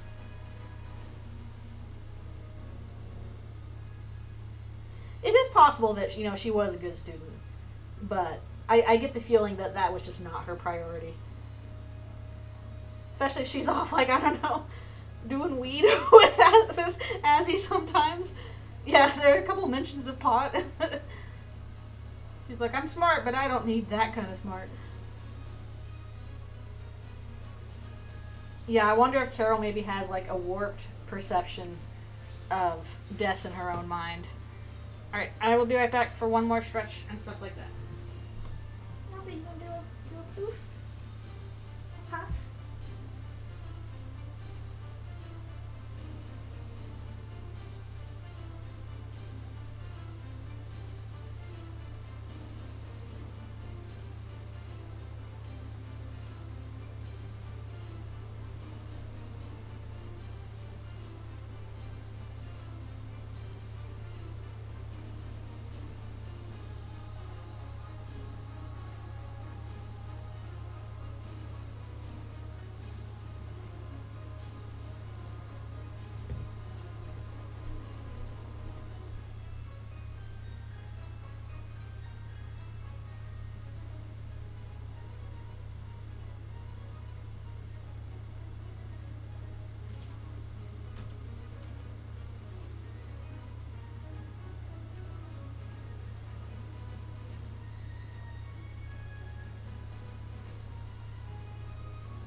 turn. Oh, what did I miss? Sibling rage.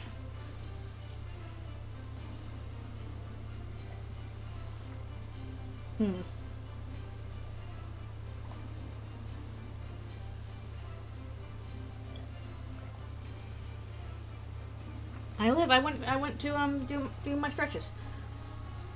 Gotta keep up with my wrist.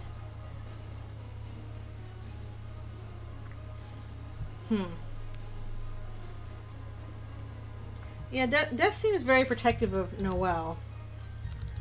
And I guess that then becomes an interesting thing of, you know, how would that play out now if Death is the knight?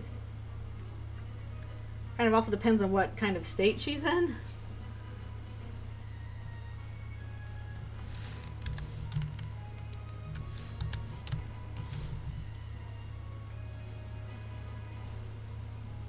Like, what all does she remember in this state?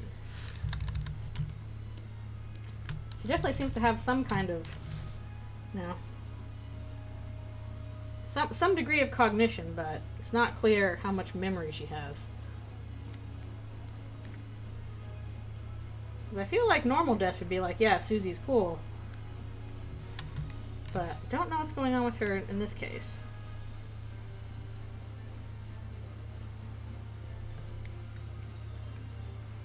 Like, I know I'm supposed to care about you, but I don't know why. That is a good trope.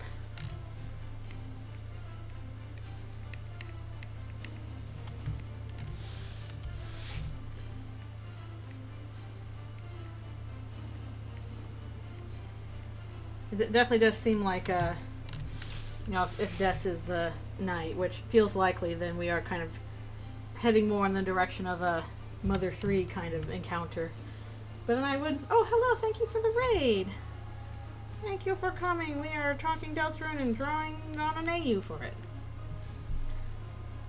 Yeah, the big laugh at Susie there, it's interesting.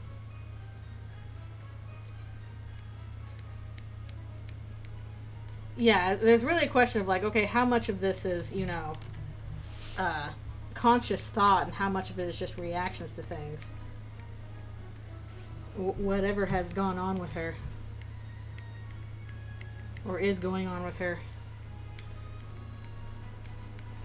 I like how we've gotten so many questions answered and yet so many new ones have popped up.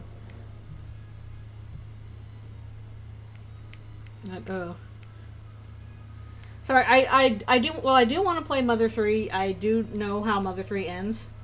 Because I watched a Super Eye Patch Wolf's video on it.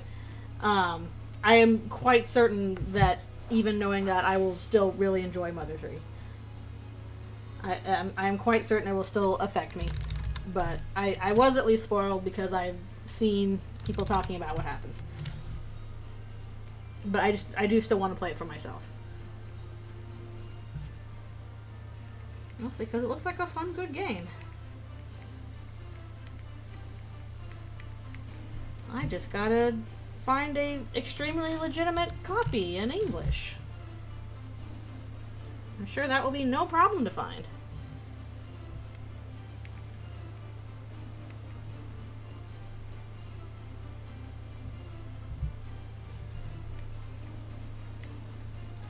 Yeah, I'm quite certain that there is still a ton in the game that, you know, I'm not spoiled on.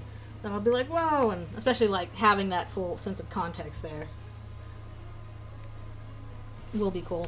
I liked Earthbound a lot, but I kind of get the feeling that I will like Mother 3 better when I play it, just from what I've seen.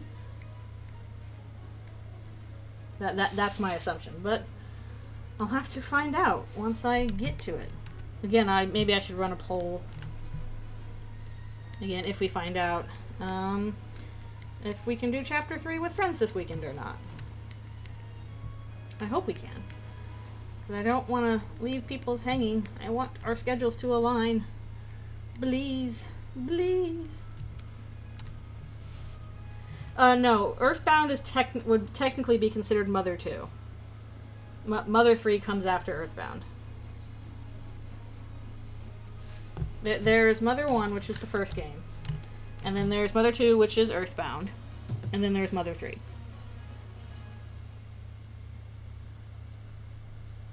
With the protagonist of Earthbound being Ness, and then the protagonist of Mother 3 being Lucas.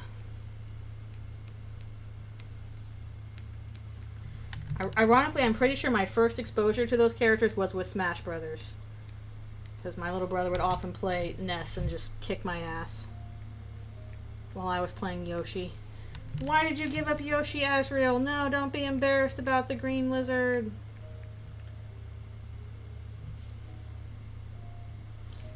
No.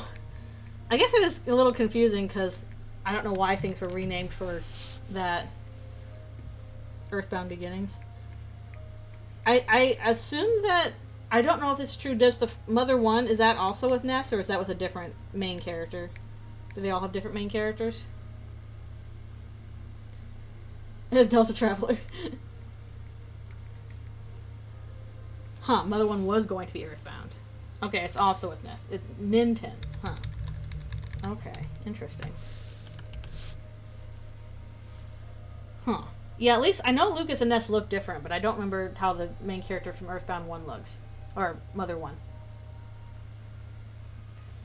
I don't recall. Like, at least when I played, maybe it's because I was playing on a very legitimate copy on my computer. When I played Earthbound, I liked, you know, the cuteness of it, the funny stuff, the characters. What drove me nuts was dealing with the inventory and having to, like, move things around between characters, and your inventory was really limited. That slowed me down so much. I was not good at, like, trying to navigate the inventory. I'm like, okay, I have to have these things, and the bottle rockets have to be in Jeff's pack, but is there room for a healing thing? I don't know. I can't pick this up. Is this item going to be useful later? Why are ketchup packets taking up an entire inventory slot? What's the point of keeping these? Ugh, it's a lot. Oh, I'm sorry if you're in the bad heat. I hope it gets better. I know there's a heat wave going on. Alright, take care of yourself. Thanks for coming to the stream. I am on the West Coast, so I don't think we're in the midst of the heat wave. Maybe we'll get a future one. I'm sure it'll happen, but from what I understand, it was East Coast has the really bad heat wave right now. Go and at least because my apartment doesn't have air conditioning either. I have like a little portable AC thing, but it's not the same. But when it was extremely hot here, for 1 year, what I found, like, I was really worried about Alfie's too, because it's a little too hot for her, even in her tank. Keep her light on, but I would just, like, get a bucket of cold water and, like, stick my feet in that. And that would help keep me cool for a bit. Just having your extremities in some cold water. How are you supposed to play the mothers? With mother power.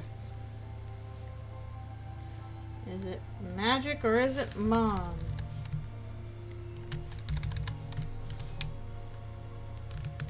Okay. Where are we at? 1, 2, 3, 4, 5, 6, 7. Oh, we're about halfway through. That's a good sign. Yes, I believe that is what you have to do.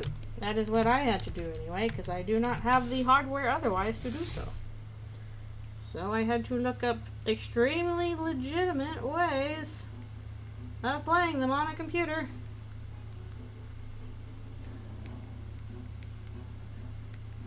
I know I kind of struggle with that at the moment, at first. I think the emulator I got wasn't very good. I got a better one. It worked better. Because the first one I got was just crashing all the time. Like, I don't remember what the sequence was, but just like I was getting a lot of crashes. Oh yeah, you can get 1 and 2 on Nintendo, but I don't think there is anything available for Mother 3. Ooh, convention flashcard, interesting. Like those old you know, video or game trading things. But yeah, it's not, Mother 3 at least is not available in English. Which sucks. I think there's definitely a market for it, but I don't know if they're ever going to do a proper translation for it. Proper localization and port. Yeah, there you go. Just get in Japan. Can you read Japanese? That probably makes a difference. I cannot, so I'd have to have an English localization. That would be useful to know. Good to know other languages. Yeah, I wonder why they didn't follow through on it then. Like, why didn't they actually do the localization?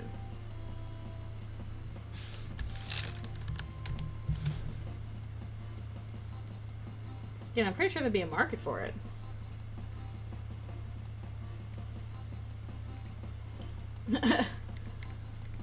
All languages are stupid. That's the real truth. How we communicate in the most complicated way possible, I guess. Let's vibrate our muscles inside our throats in such a way as to make an extremely wide variety of sounds, and they all mean different things to different people. Hooray! What's that? You want to communicate by, you know, writing down them as symbols instead? No, it gets even more complicated. Batman 66 theme, huh? That seems like a thing of, like, you could just rewrite that song then, though. That is true. Language is constantly updating. I guess that's kind of true of systems in general. I always think about that, that XKCD comic about how, you know, you have this complicated tower, and then it's like all tech is built on this foundation, and then like at the bottom of this tower is this teeny little, you know, block, which is like, you know, random program that a, you know, furry in Nebraska has been keeping up thanklessly for the past 50 years.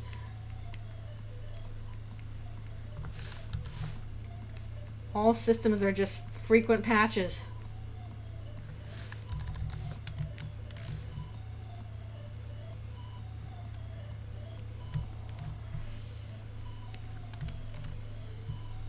Yeah, even in Earthbound, I think there were a few characters that it's like, this is a little bit of a weird kind of stereotyping here.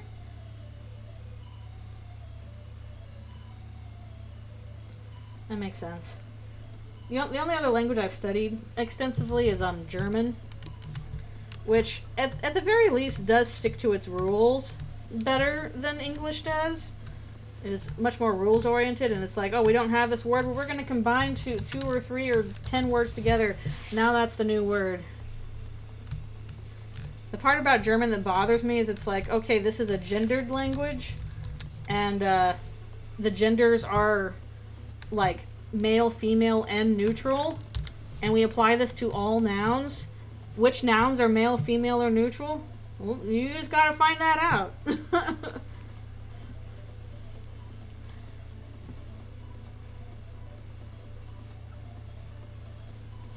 Oh dear. No, the context, the context.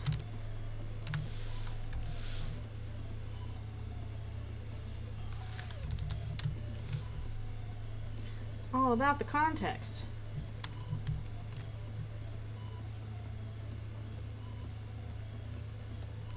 That's why you can't really rely on AI translations of things. I mean, if it's like a casual thing, it's like, okay, you'd have to go in knowing the translation might be wrong.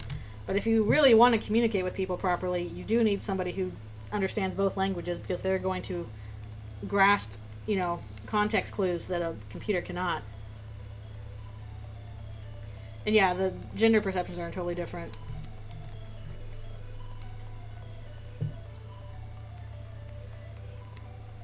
I tried to do a little bit of that with Anthrofractal, with like how language would change based on priority. But even then, I know that's not perfect, because if I was really serious about it in like a Tolkien way, I don't think it would be readable. So mostly I tried to change, okay, what pronouns are they using? Why are they using these particular pronouns? And how do they understand math and language differently? But it couldn't be too different, because otherwise, again, it wouldn't be comprehensible. Okay, finally got something in chapter 4 in here.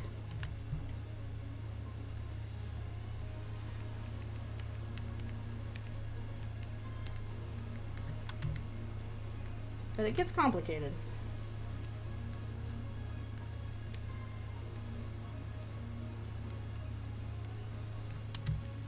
Basically, my deal with anthrofractals is like, okay, for us humans, like, we put this priority on gender or sex or whatever for our pronouns, but what if that was for a different species just not their priority? What would they base their pronouns on? And try to do it differently that way.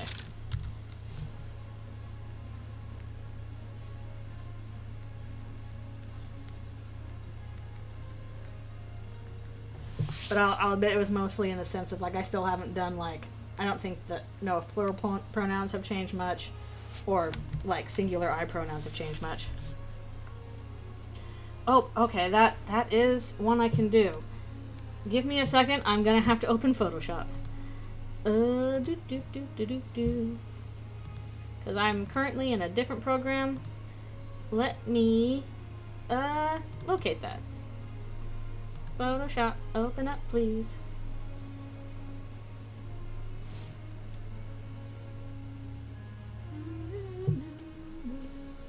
Alright, and I'm going back to this. General Deltarune, Quick Doodles.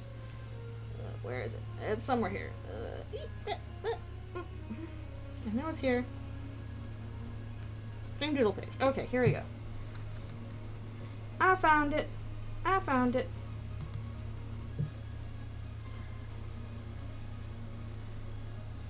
That's true. I guess as long as it's interesting, mostly. Still don't know what's going on with some of my steps. Okay, we'll draw ERAM. I can already hear some.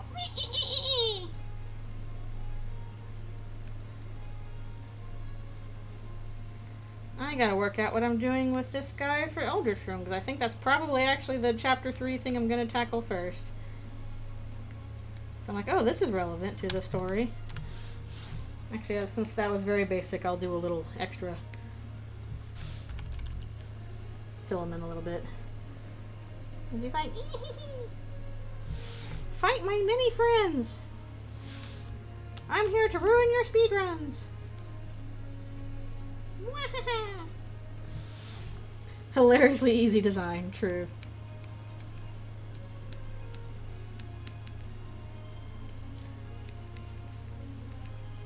Susie getting scritches. She's like, no, I'm giant and scary. Well, okay, fine, I'll get a scritch. I'll get the scritches.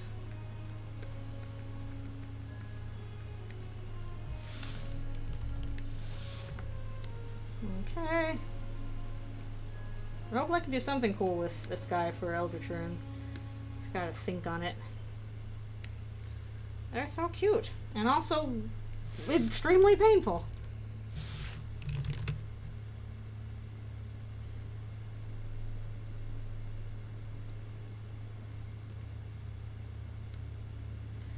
But hold on, like, I'm not good at Zelda 1 bosses. Ah! Alright, here we go. John Mantle. ERAM.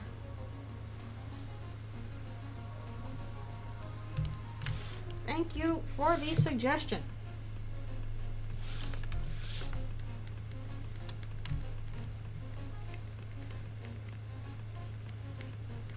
What is up with friends, though? Like, we got bits of, like, friend is showing up in the sword route, and also they're in Dogony, and also, haha, you think anything pink and yellow is a friend?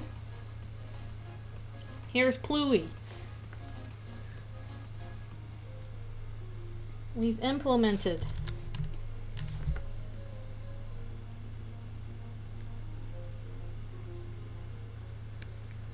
Like, everybody's like, wait, friend is a cat? And it's like, apparently yes.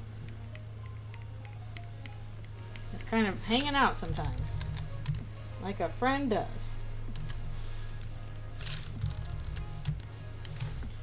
And also bonking into you when you're trying to attack the mantle and killing you. Oh yeah, I just did the mantle. Aram. I don't know how you pronounce it.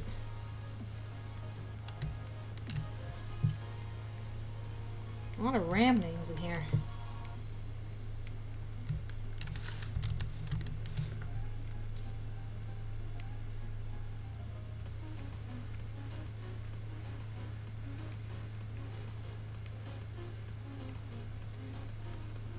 Although for some reason, with, you know, friends showing up as endogamy, just adds more fuel to my fire of that Undertale is the dog universe and Deltarune is the cat universe. I will not elaborate on what that means. It's just what it feels like.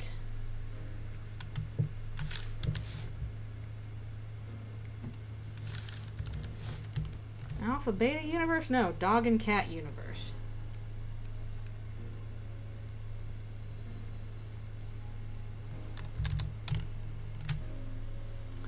Except for when Toby shows up to kill you in his little car. The last thing you see before you die. Oh, sheesh. When am I supposed to take my break again? I'll probably do it just, we do our last one.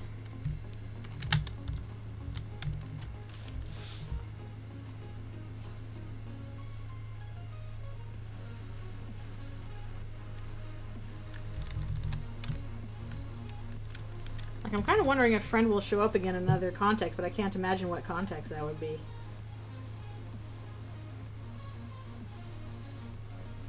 Mike is definitely a cat. Mike is definitely a microphone. Mike is definitely outside your house right now. He's getting closer. They do just kind of appear wherever.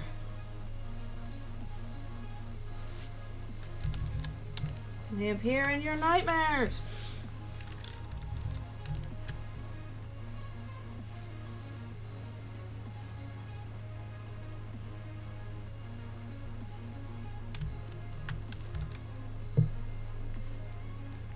I'm just wondering if there's some kind of rhyme or reason to it. What that is, I can't say I know. Ugh, I feel like my tablet is creaking under me. I don't like that. Stop it.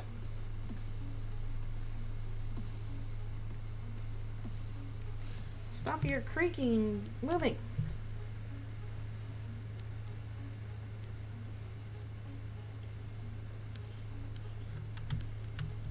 At least in this Eldritchrune part, we'll get to see more of Lancer being a silly Billy.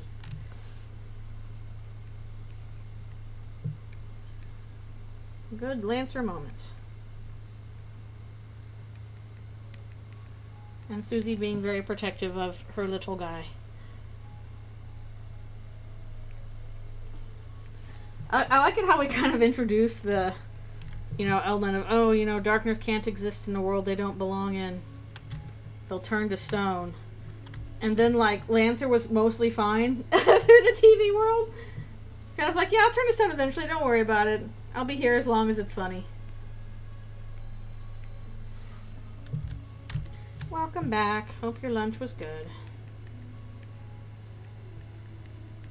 I will have to get lunch after I'm done with this. That's good. I'll probably just have my normal lunch stuff. It feels extremely weird that I don't have, like, work tomorrow. I'm like, wait a minute. I'm on hiatus. I'm on break. You did that on purpose? Yeah. Because that felt like such a big blow at the time. Like, oh, shoot. Like, we can't have people go wherever and then... Okay, maybe they are a lot more flexible on that. It's kind of weird. Yes, this is Card Castle. This is Spade King's Castle. Yeah, that was extremely weird. Why is it like the Pippins is hanging around, but the Zapper gets stoned? Odd. Odd. And then also the whole thing of like, yeah, why are those things freezing? And then also just in chapter 4, it's like, okay, we have things that technically all belong in the church, the wafers and like the organ pieces, but some of those are frozen in one world and the others are frozen in Susie's world. Chris no likey TV, but they do likey toys. Tina's like, you don't like me anymore. Tina making you feel bad for your old CRT.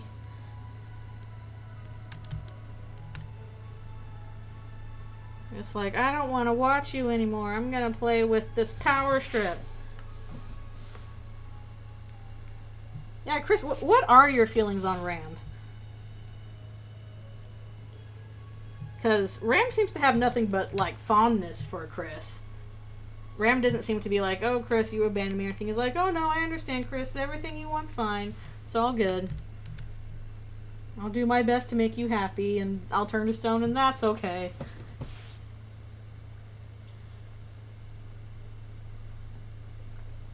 I'm guessing it was probably the night based on the whole a tall person can easily fit inside, which wild that closet night of all things was like, yeah, that one was correct. They were just in the closet. A little stinker lives in my head. Chris, I won't forget the time you threw the Wii remote at me. That is true. I need to watch all this stuff with Ram again because it was very odd. Like, even when I was first playing, I'm like, this feels weird. Maybe it's just from the fact that, like, in that chapter and from then on, like, Darkners just really explicitly are like, yep, we are this object in the light world, and we remember our history with the Darkners. We have no compunctions about that. We know we are objects, and we know our history as objects. We are here to serve you as objects. That's reality. And it's like, oh, you're just outright saying it. Ram is interesting. Oh, what is your irrelevant realization about the lore?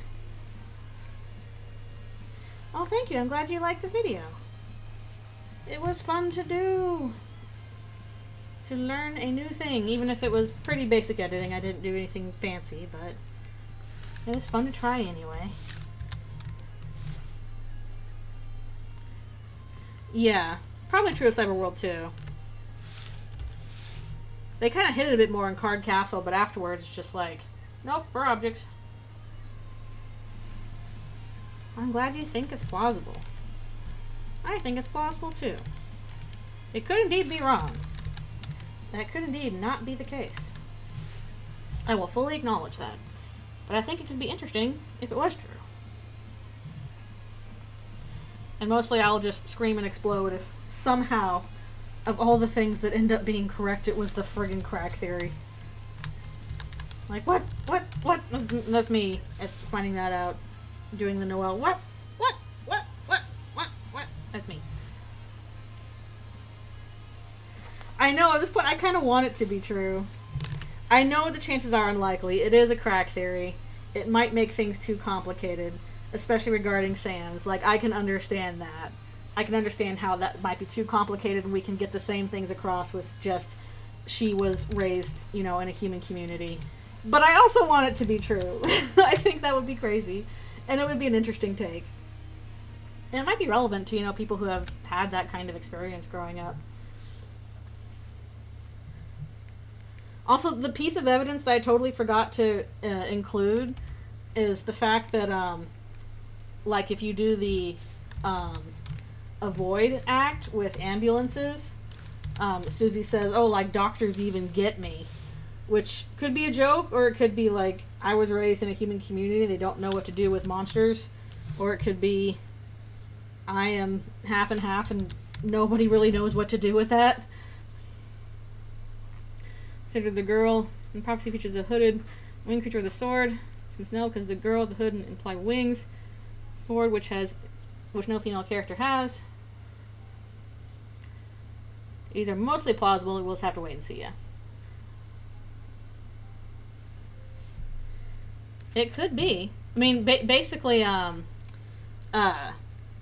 think through data mining, they found that you can equip some swords to Noelle, mostly the Jingle sword, which is the one that she did give a holiday pencil to. I think it was a peppermint one to, or a candy cane one to Susie. Okay, she can equip the Jingle sword and the Black Shard, which interesting. And she's supposed to be able to equip ribbons. Where Susie's like, I don't want to wear those.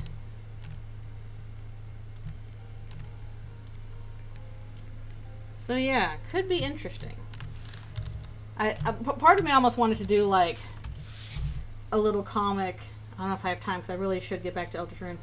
But basically the thing of like, who closed the door on Susie and Chris in the closet when they first went into the closet, and they're like, whoa, it's really big and dark in here, let's go back, and then the door closes on them. Who closed that door? And part of me is like, what if it was just Carol? She's like, okay, I've set things in motion. Like, Carol could be that she just set things in motion, and then she goes back to like Alfie's class and then stops because she realizes that Noelle is still there. Noelle was supposed to be the one that joined Chris in the closet, and then she just has this moment of, wait, that's not how this was supposed to go, and kind of has to hide her anger at that. I don't know.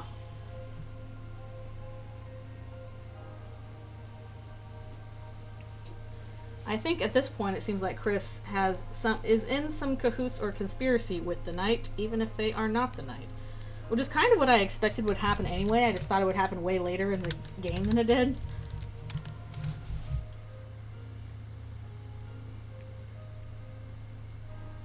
And it might have been they were working with them the whole time. Which is also very wild. Oh shoot, I need to stop and take a stretch break. So we're going to do that real quick. I was just drawing away and I didn't even realize it. Where did it go? Okay. That's where I stepped off. Okay, stretch break real quick and then we'll do one more short little session. I totally forgot. Oh, stretch my neck.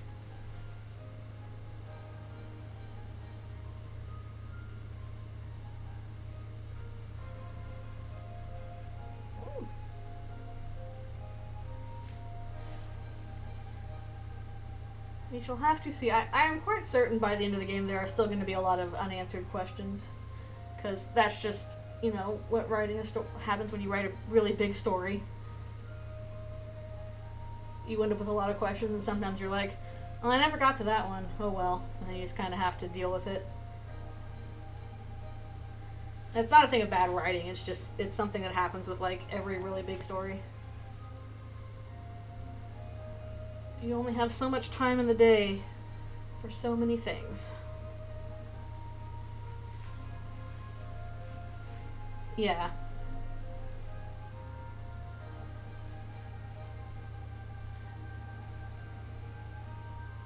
Yeah, sometimes there are things, I don't know, you just want to reject from canon because you're like, oh, I don't like that.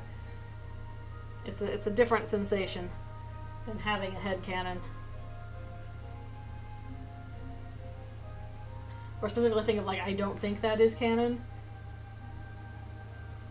When it's complicated. It's a complicated scenario.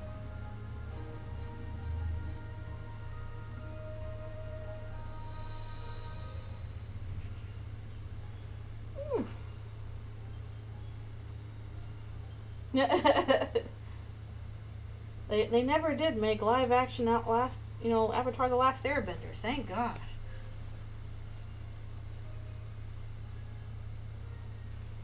Certain Disney has never made a live action reinterpretation of Lilo and Stitch. That would be terrible.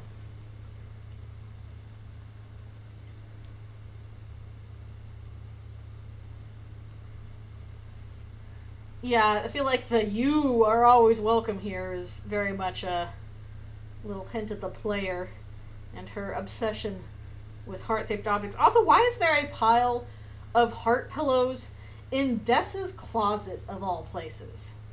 I don't think Des would have been into that. That seems a Carol thing. Carol, did you put those there? And if so, why did you put those in Dessa's closet? Like, all of the things we see in Dessa's room make sense for, oh yeah, Des would have liked this. Except for the red... I think they're supposed to be pillows. Maybe they were chocolate boxes? I don't know. But, like, there's just a big pile of them. Why are they there? Yeah, but even then the shoes are like shoes intended for people that have hooves. Just seems like she probably didn't use them that much. Well, basically when you're in Dessa's closet, the first thing the soul is hiding in is a big pile of, red hearts. And you pop out of that, and Chris is like, I hit you with a hockey stick. Kabam. In a cupboard there's like 20 piles of sneakers. Oh, I don't remember that. That is weird. That is because neither the Holidays nor the Dreamers wear shoes.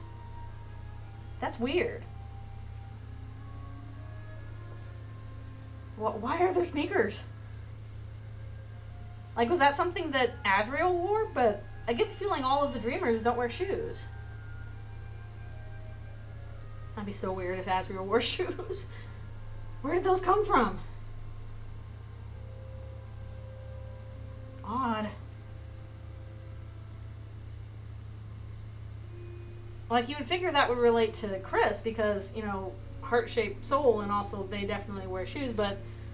Huh? Also, I'll be right back for one more stretch.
I am back, and we'll do one more session.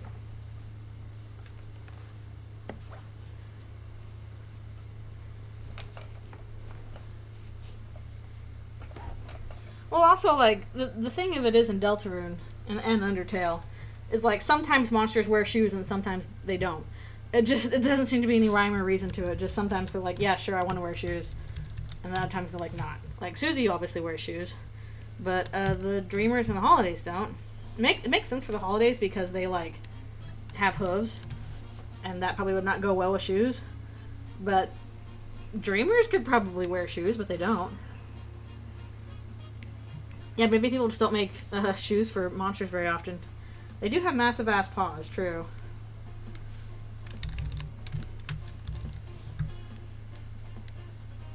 It's odd.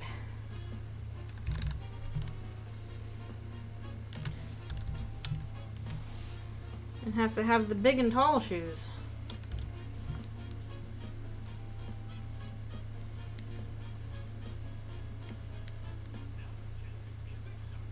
Mm-hmm. Yeah, it just might not be necessary for monsters. I'm like... No, I think Caddy and Caddy wear shoes.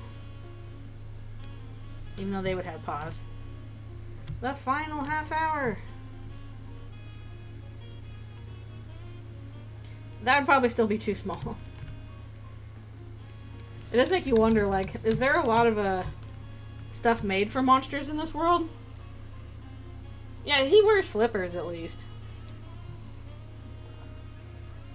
So Sans wears shoes. Oh boy. Of course the memes, they carry on. Yeah, presumably you have, like, you know, monster clothing makers, monster shoe makers.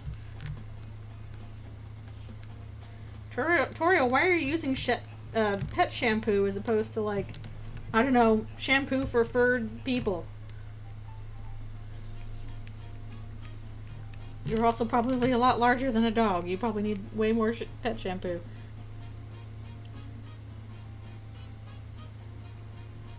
It's personal. Nothing personnel, Sans. I'm certain Susie would be able to wear gloves, I believe. Even though, like, I draw her with 4 fingers most of the time because I like it. She has 5 fingers. Noelle does too, I think. They all have 5 fingers. So, yeah, Susie could wear gloves, I'm pretty sure.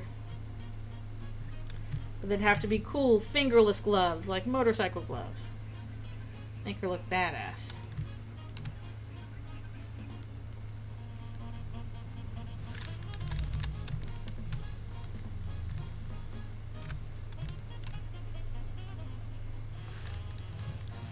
I like them in different outfits. They're very cute. I'm always bad at coming up with other outfit ideas. Costume design, not my strong suit.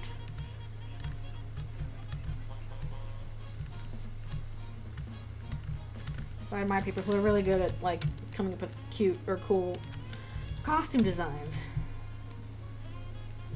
Probably another thing of being an antithesis of, you know, doing storyboards where it's like, no, I need a really simple design because I'm going to have to draw this hundreds of times. Please don't put a lot of accessories on this guy. To the point where, like, I'm going to draw this character. I'm going to forget half the accessories they have.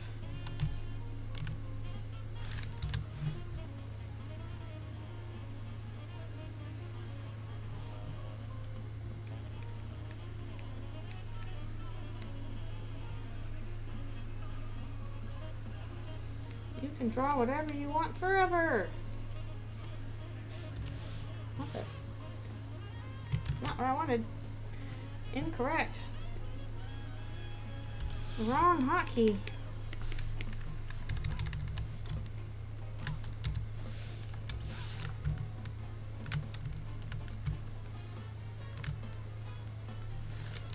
I'm sure they will like them.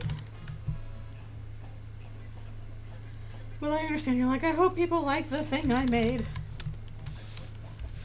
It makes you vulnerable. Was Asriel wearing shoes? Was he seeing his parents going around barefoot and he's like, no, I will wear shoes? Is there not room for, like, shoes in his own closet at home? So I was like, I'll just use Des's giant closet to store my shoes.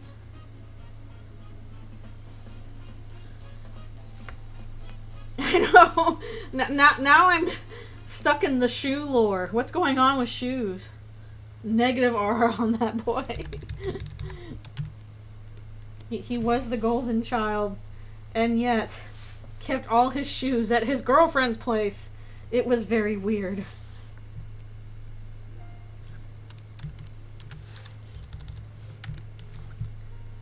That's so odd.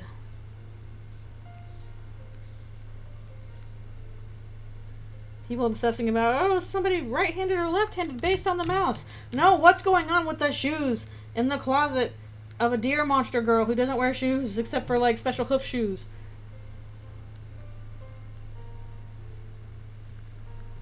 Des, whose shoes are those? Why are they in your closet along with heart pillows? Whose are those? Why not both? Yeah, it could just be a thing of, like, okay, you need to design a really big walk-in closet. What's in a big walk-in closet? Probably a lot of shoes. Couldn't be me. I'm gonna have to buy some new shoes soon myself for various reasons. But just odd. Yeah, sometimes just like we're gonna fill this closet with stuff, and we don't have time to think about, you know, why are there a bunch of shoes in here? I am so curious. The closet is infinite.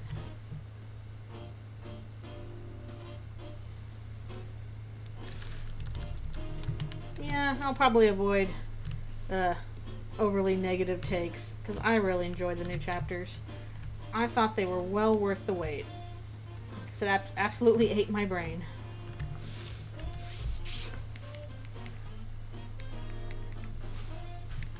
Especially for the take of like, oh, this isn't as good as chapters 1 and 2. I'm like, no, this is way better. Like, chapter 1 and 2 are extremely good. They're excellent. But it's just such a step up in quality. Actually, because the drums stand up past the height of the shelf that is presumably above them. Rouse is evil! I don't know, isn't it more interesting that he's not evil but is still hiding things? Doesn't that fill you with conflicted emotions?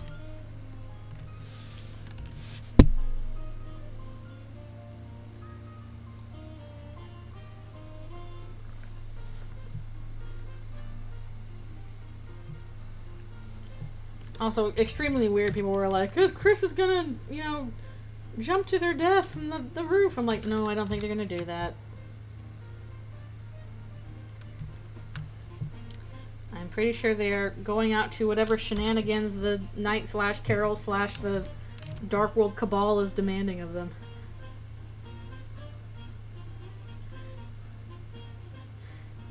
Yeah, Chapter 2 had such really good comedy. Again, just all the stuff with Queen, so funny. I really wish we had preserved the moment when I was doing the stream with my friends. This was before I knew what the heck I was doing streaming. But we got to the moment in Chapter 2 with friends with the bosom, it means titty, and we just couldn't stop laughing. We laughed for like 5 minutes straight. It was just such a good moment. It was so funny, along with, you know, the Burley's incredible golden statue with Crocs and IQ diaper and nipples.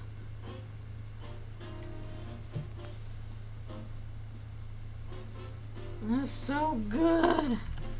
And yeah, there were so many funny moments in 3 as well. Or just Tenna's animations. Just that one Tenna animation of like the titles are starting to scroll. The end credits are starting to scroll, and he just shows up and just kicks them out. What was going on there? Coming straight from your house. Keep hitting the mic. Yeah, 3 and 4 have a lot of ground to cover, I'd say. Which I'm like, oh good grief, how are we going to get through 5, 6, and 7? Especially 5, okay, we're supposed to have a Dark World in Asgore's house. Or Asgore's shop, probably. That seems like where it's going to be. But also the festival is going on. There's going to be a ton of stuff happening with that. And, yeah, Dark World and festival. What is happening with that? And the whole thing is if Azzy is coming back in time for the festival, then we're probably going to see Azrael at some point next chapter 2, and that's going to get really weird. Yeah, I am predicting that Azzy will be back next chapter. Either at the beginning or the end, I don't know. But I think we're gonna see him. I need my boy. I want to see what kind of a dork he is. It does not stop.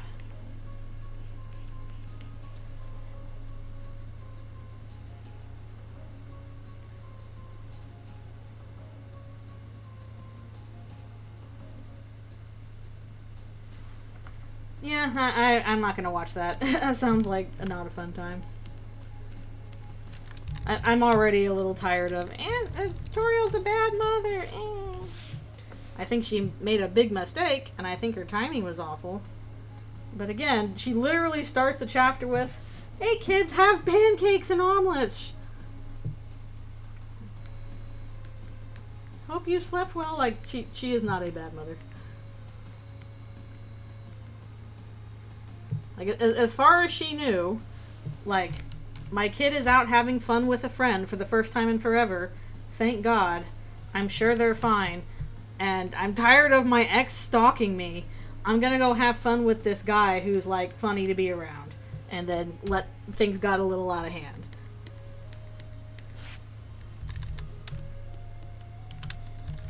And the timing was just really awful for that, because Chris and Susie just had the worst day, and they did it because they thought Toriel was in trouble.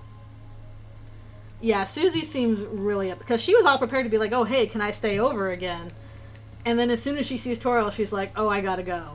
So that's an indication that, like, this has just reminded her of something really awful, and that's really sad. Yeah, I'm not sure how late at night it was. Yeah, it clearly hit way too close to home for her. When she was just like, oh, I know Toriel's really great, I can depend on her. She's, you know, mom I've never really had, sort of thing. Yeah, it was boring if she was, like, perfect mom. At the very least, this does not seem like it's a habit for her. This does not seem like, oh, this happens all the time. It seems like, oh, this maybe happens occasionally, and this was a really, really bad time for that to happen.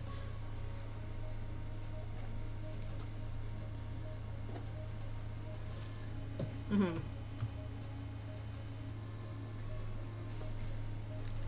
Well, at the very least, it seems like Chris deleted the contacts in order to hide from the player who they were talking to on the phone. Because otherwise, they're like, oh no, the demon's gonna check and see who is on my phone. Not now, you're not.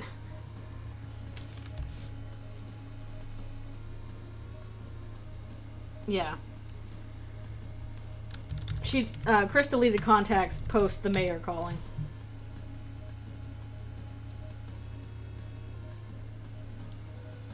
Yeah, at the very least, Toriel would still have their number.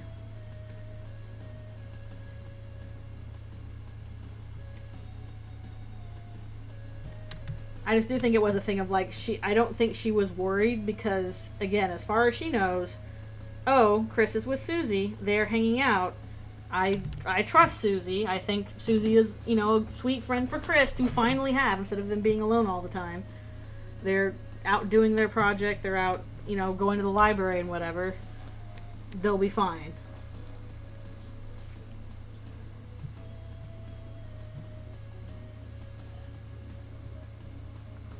Yeah. By the way, did the tires ever get fixed? Is that what Undyne was doing? Because she didn't come into the Dark World until, like, the end there. Was she fixing the tires? Why did it take Undyne so long to get over? That still weirds me out. Yeah, she doesn't know about the Dark World still. As far as she knows, like, oh, I had a weird dream.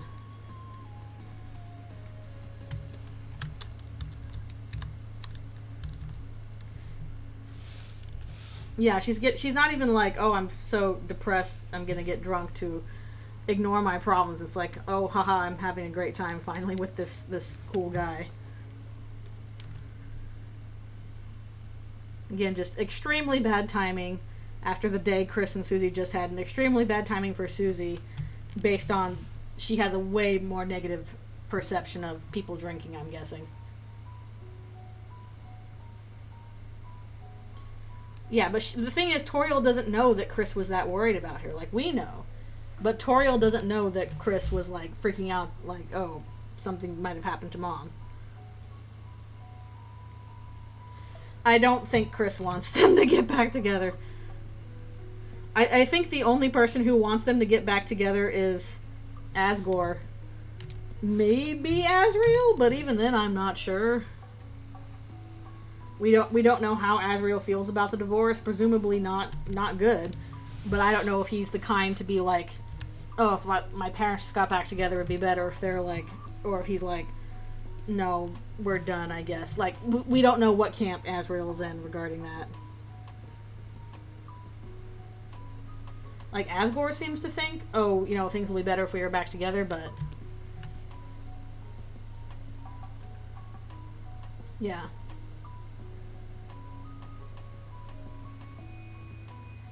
Yeah, I don't know what was going on with that, because Susie was the one who jumped up to save Chris in that case.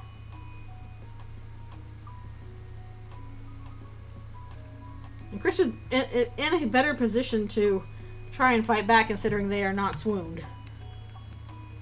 Susie's like, screw being swooned, I'm gonna fix this problem.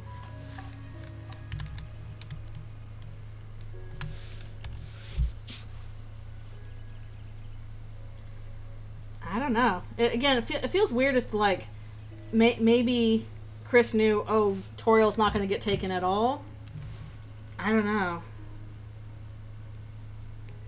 Like, how much does Chris know about what the Knight intends to do or wants to do? Do they know the plan was to take Undyne all along, and that's why they tried to summon Undyne to the house with the slash tires? It's just weird.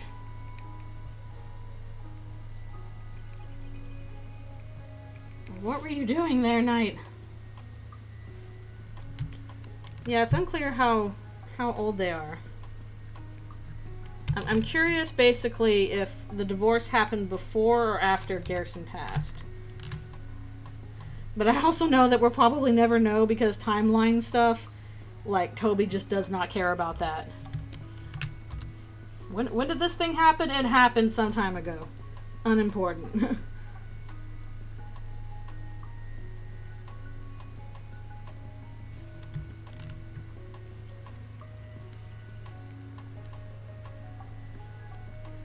That is the one sticking point where I'm like, oh, I wish this was a little bit clearer, but I know we're probably not going to have it more clear. Yeah, I hope there's a little bit more of that. It would just be useful to know, but please, a basic timeline of events. It doesn't have to be exact. I just want to know what happened when. Please. But that is the one thing I'm skeptical that we'll ever get solid answers on, because that was absolutely not the priority in Undertale either. Hello, thank you for coming. I'm probably going to be stopping soon. I'm about 5 minutes out from finishing the stream today, because I got to get lunch. Yeah, that's pretty much true. Because the timeline is funky. I said, please don't do Legend of Zelda timeline, because otherwise it's going to be crazy. But, yeah. Now, I mean, on one hand, I understand it. There are some things where it's just like, okay, this is the thing in the story I'm going to focus on. This is not my priority. But it would be really useful just to have an idea.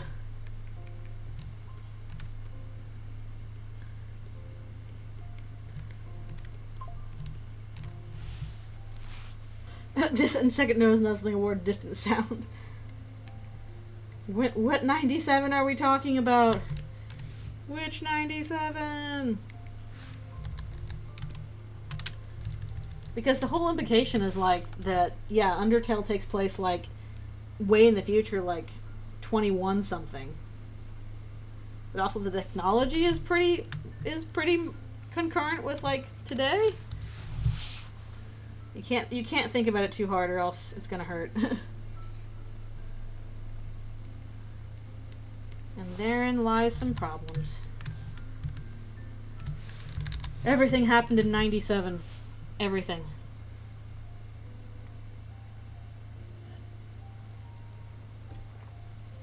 Way in the future, over the course of 1,000 years, but everything happened last week. That's pretty much it. That's how it feels. Last Thursdayism, but evil. Well, I mean, more evil. It's already evil.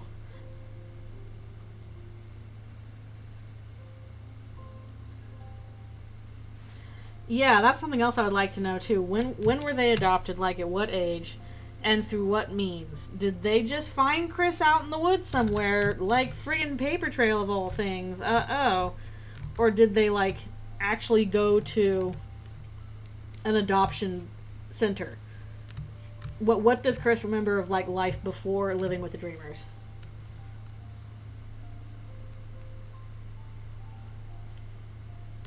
Yeah, I just, if that's how it is, that's how it is. I just don't like it, because I don't like Last Thursdayism. I don't like it as a concept. Mostly because I don't like how it's used in the real world. It sucks. So using it for fiction, I'm kind of like, that kind of sucks. So, if that is the case with how Dark Worlds work, it's this last Thursdayism to it. I'm like, oh, I don't like that. Was there a human friend? Yeah, I really hope we get some answer to that.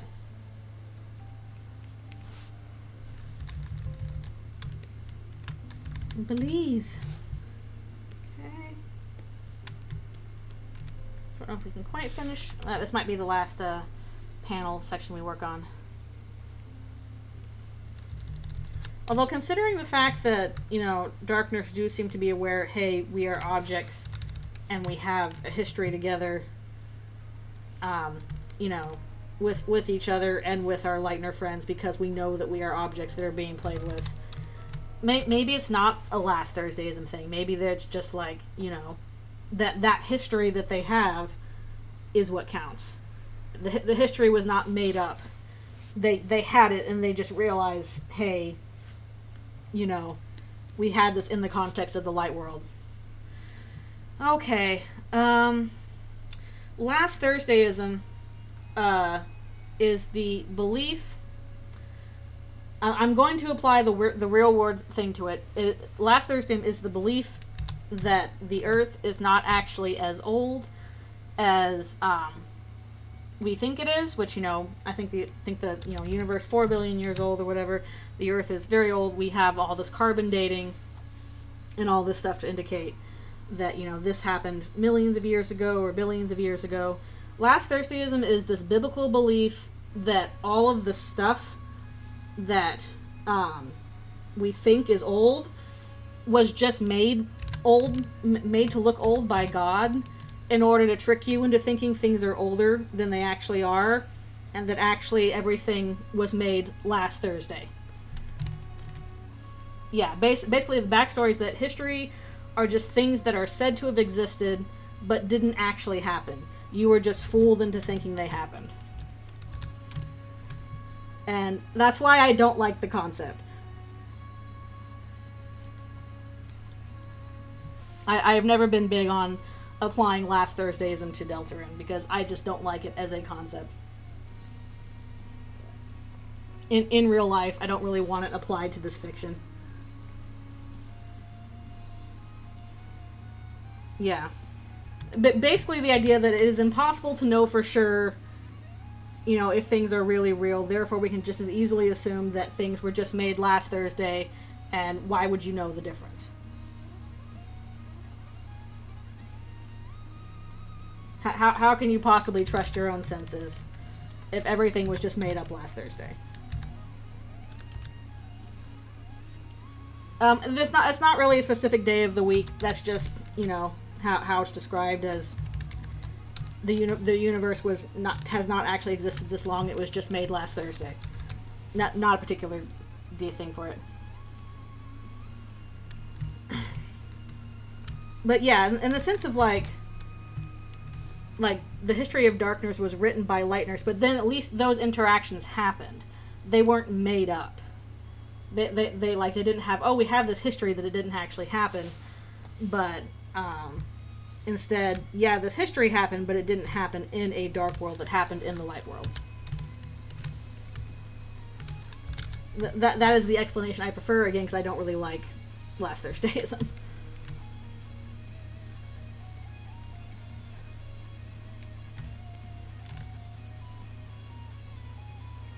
Yeah, I'm thinking about, yeah, Ram is aware, oh, we were, you know, you brought us home from the library and you played with us. And that even other things about, oh, you know, you used to have you stole the laptop and you did stuff with King and Queen together. So, in that sense, it seems like, no, it's not last Thursdayism. They do have history. That history happened. It's just not, it happened in the light world, not in the dark world. Yeah, they came without a dark fountain, but, like, at least that history did happen. It was not made up for the purposes of thing. Like, it was made up in the sense that they were toys that were played with, but that's still going to be seen as something that happened to them.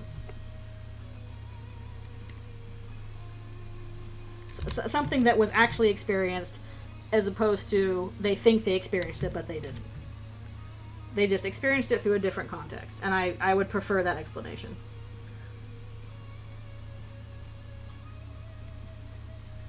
It was imprinted on them.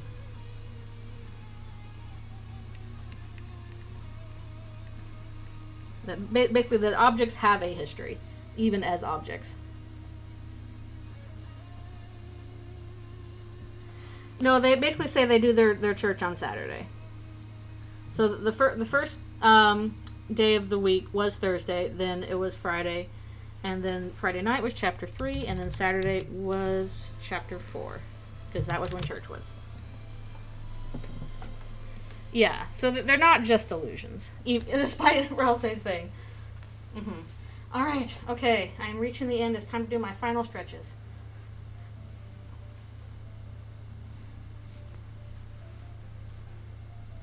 Yeah, I mean, I first thought it was Sunday as well.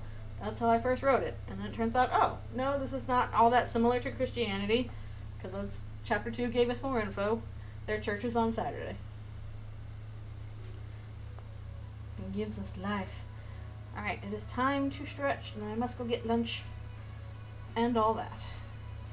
But we got pretty far. Actually, let me make sure I mark off these two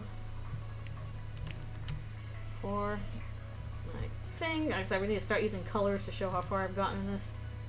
Might need to start a new file for all these backgrounds too. What do I have left? 1, 2, 3, 4, 5. Got about two-thirds of the way through these backgrounds. That's pretty good. Ralsei is suffering from something going on. But yeah, it was thanks so much for coming to the stream and for chatting with me. It was pretty good. Again, I'm not sure what I'm doing for the next game thing. I hope it's Deltarune, but if it's not, I'll figure out something else. And there will probably be more of this next week as well. Actually, I'm probably going to start doing streaming art just more often in general, because I don't have work, and so I can just work on this for streams. So look out for more of those in the future. I'll have to figure out if I'm doing them in the morning or afternoon. But I will work it out. Yes. Have a good rest of your day, or a good rest in general, or good foods. I'm going to go get lunch. Thank you guys so much for coming to the stream and hanging out with me and talking. I always appreciate y'all being here. I hope the rest of your weekend goes very well. And yeah, I will see you all next time. Alrighty, I'll see ya later.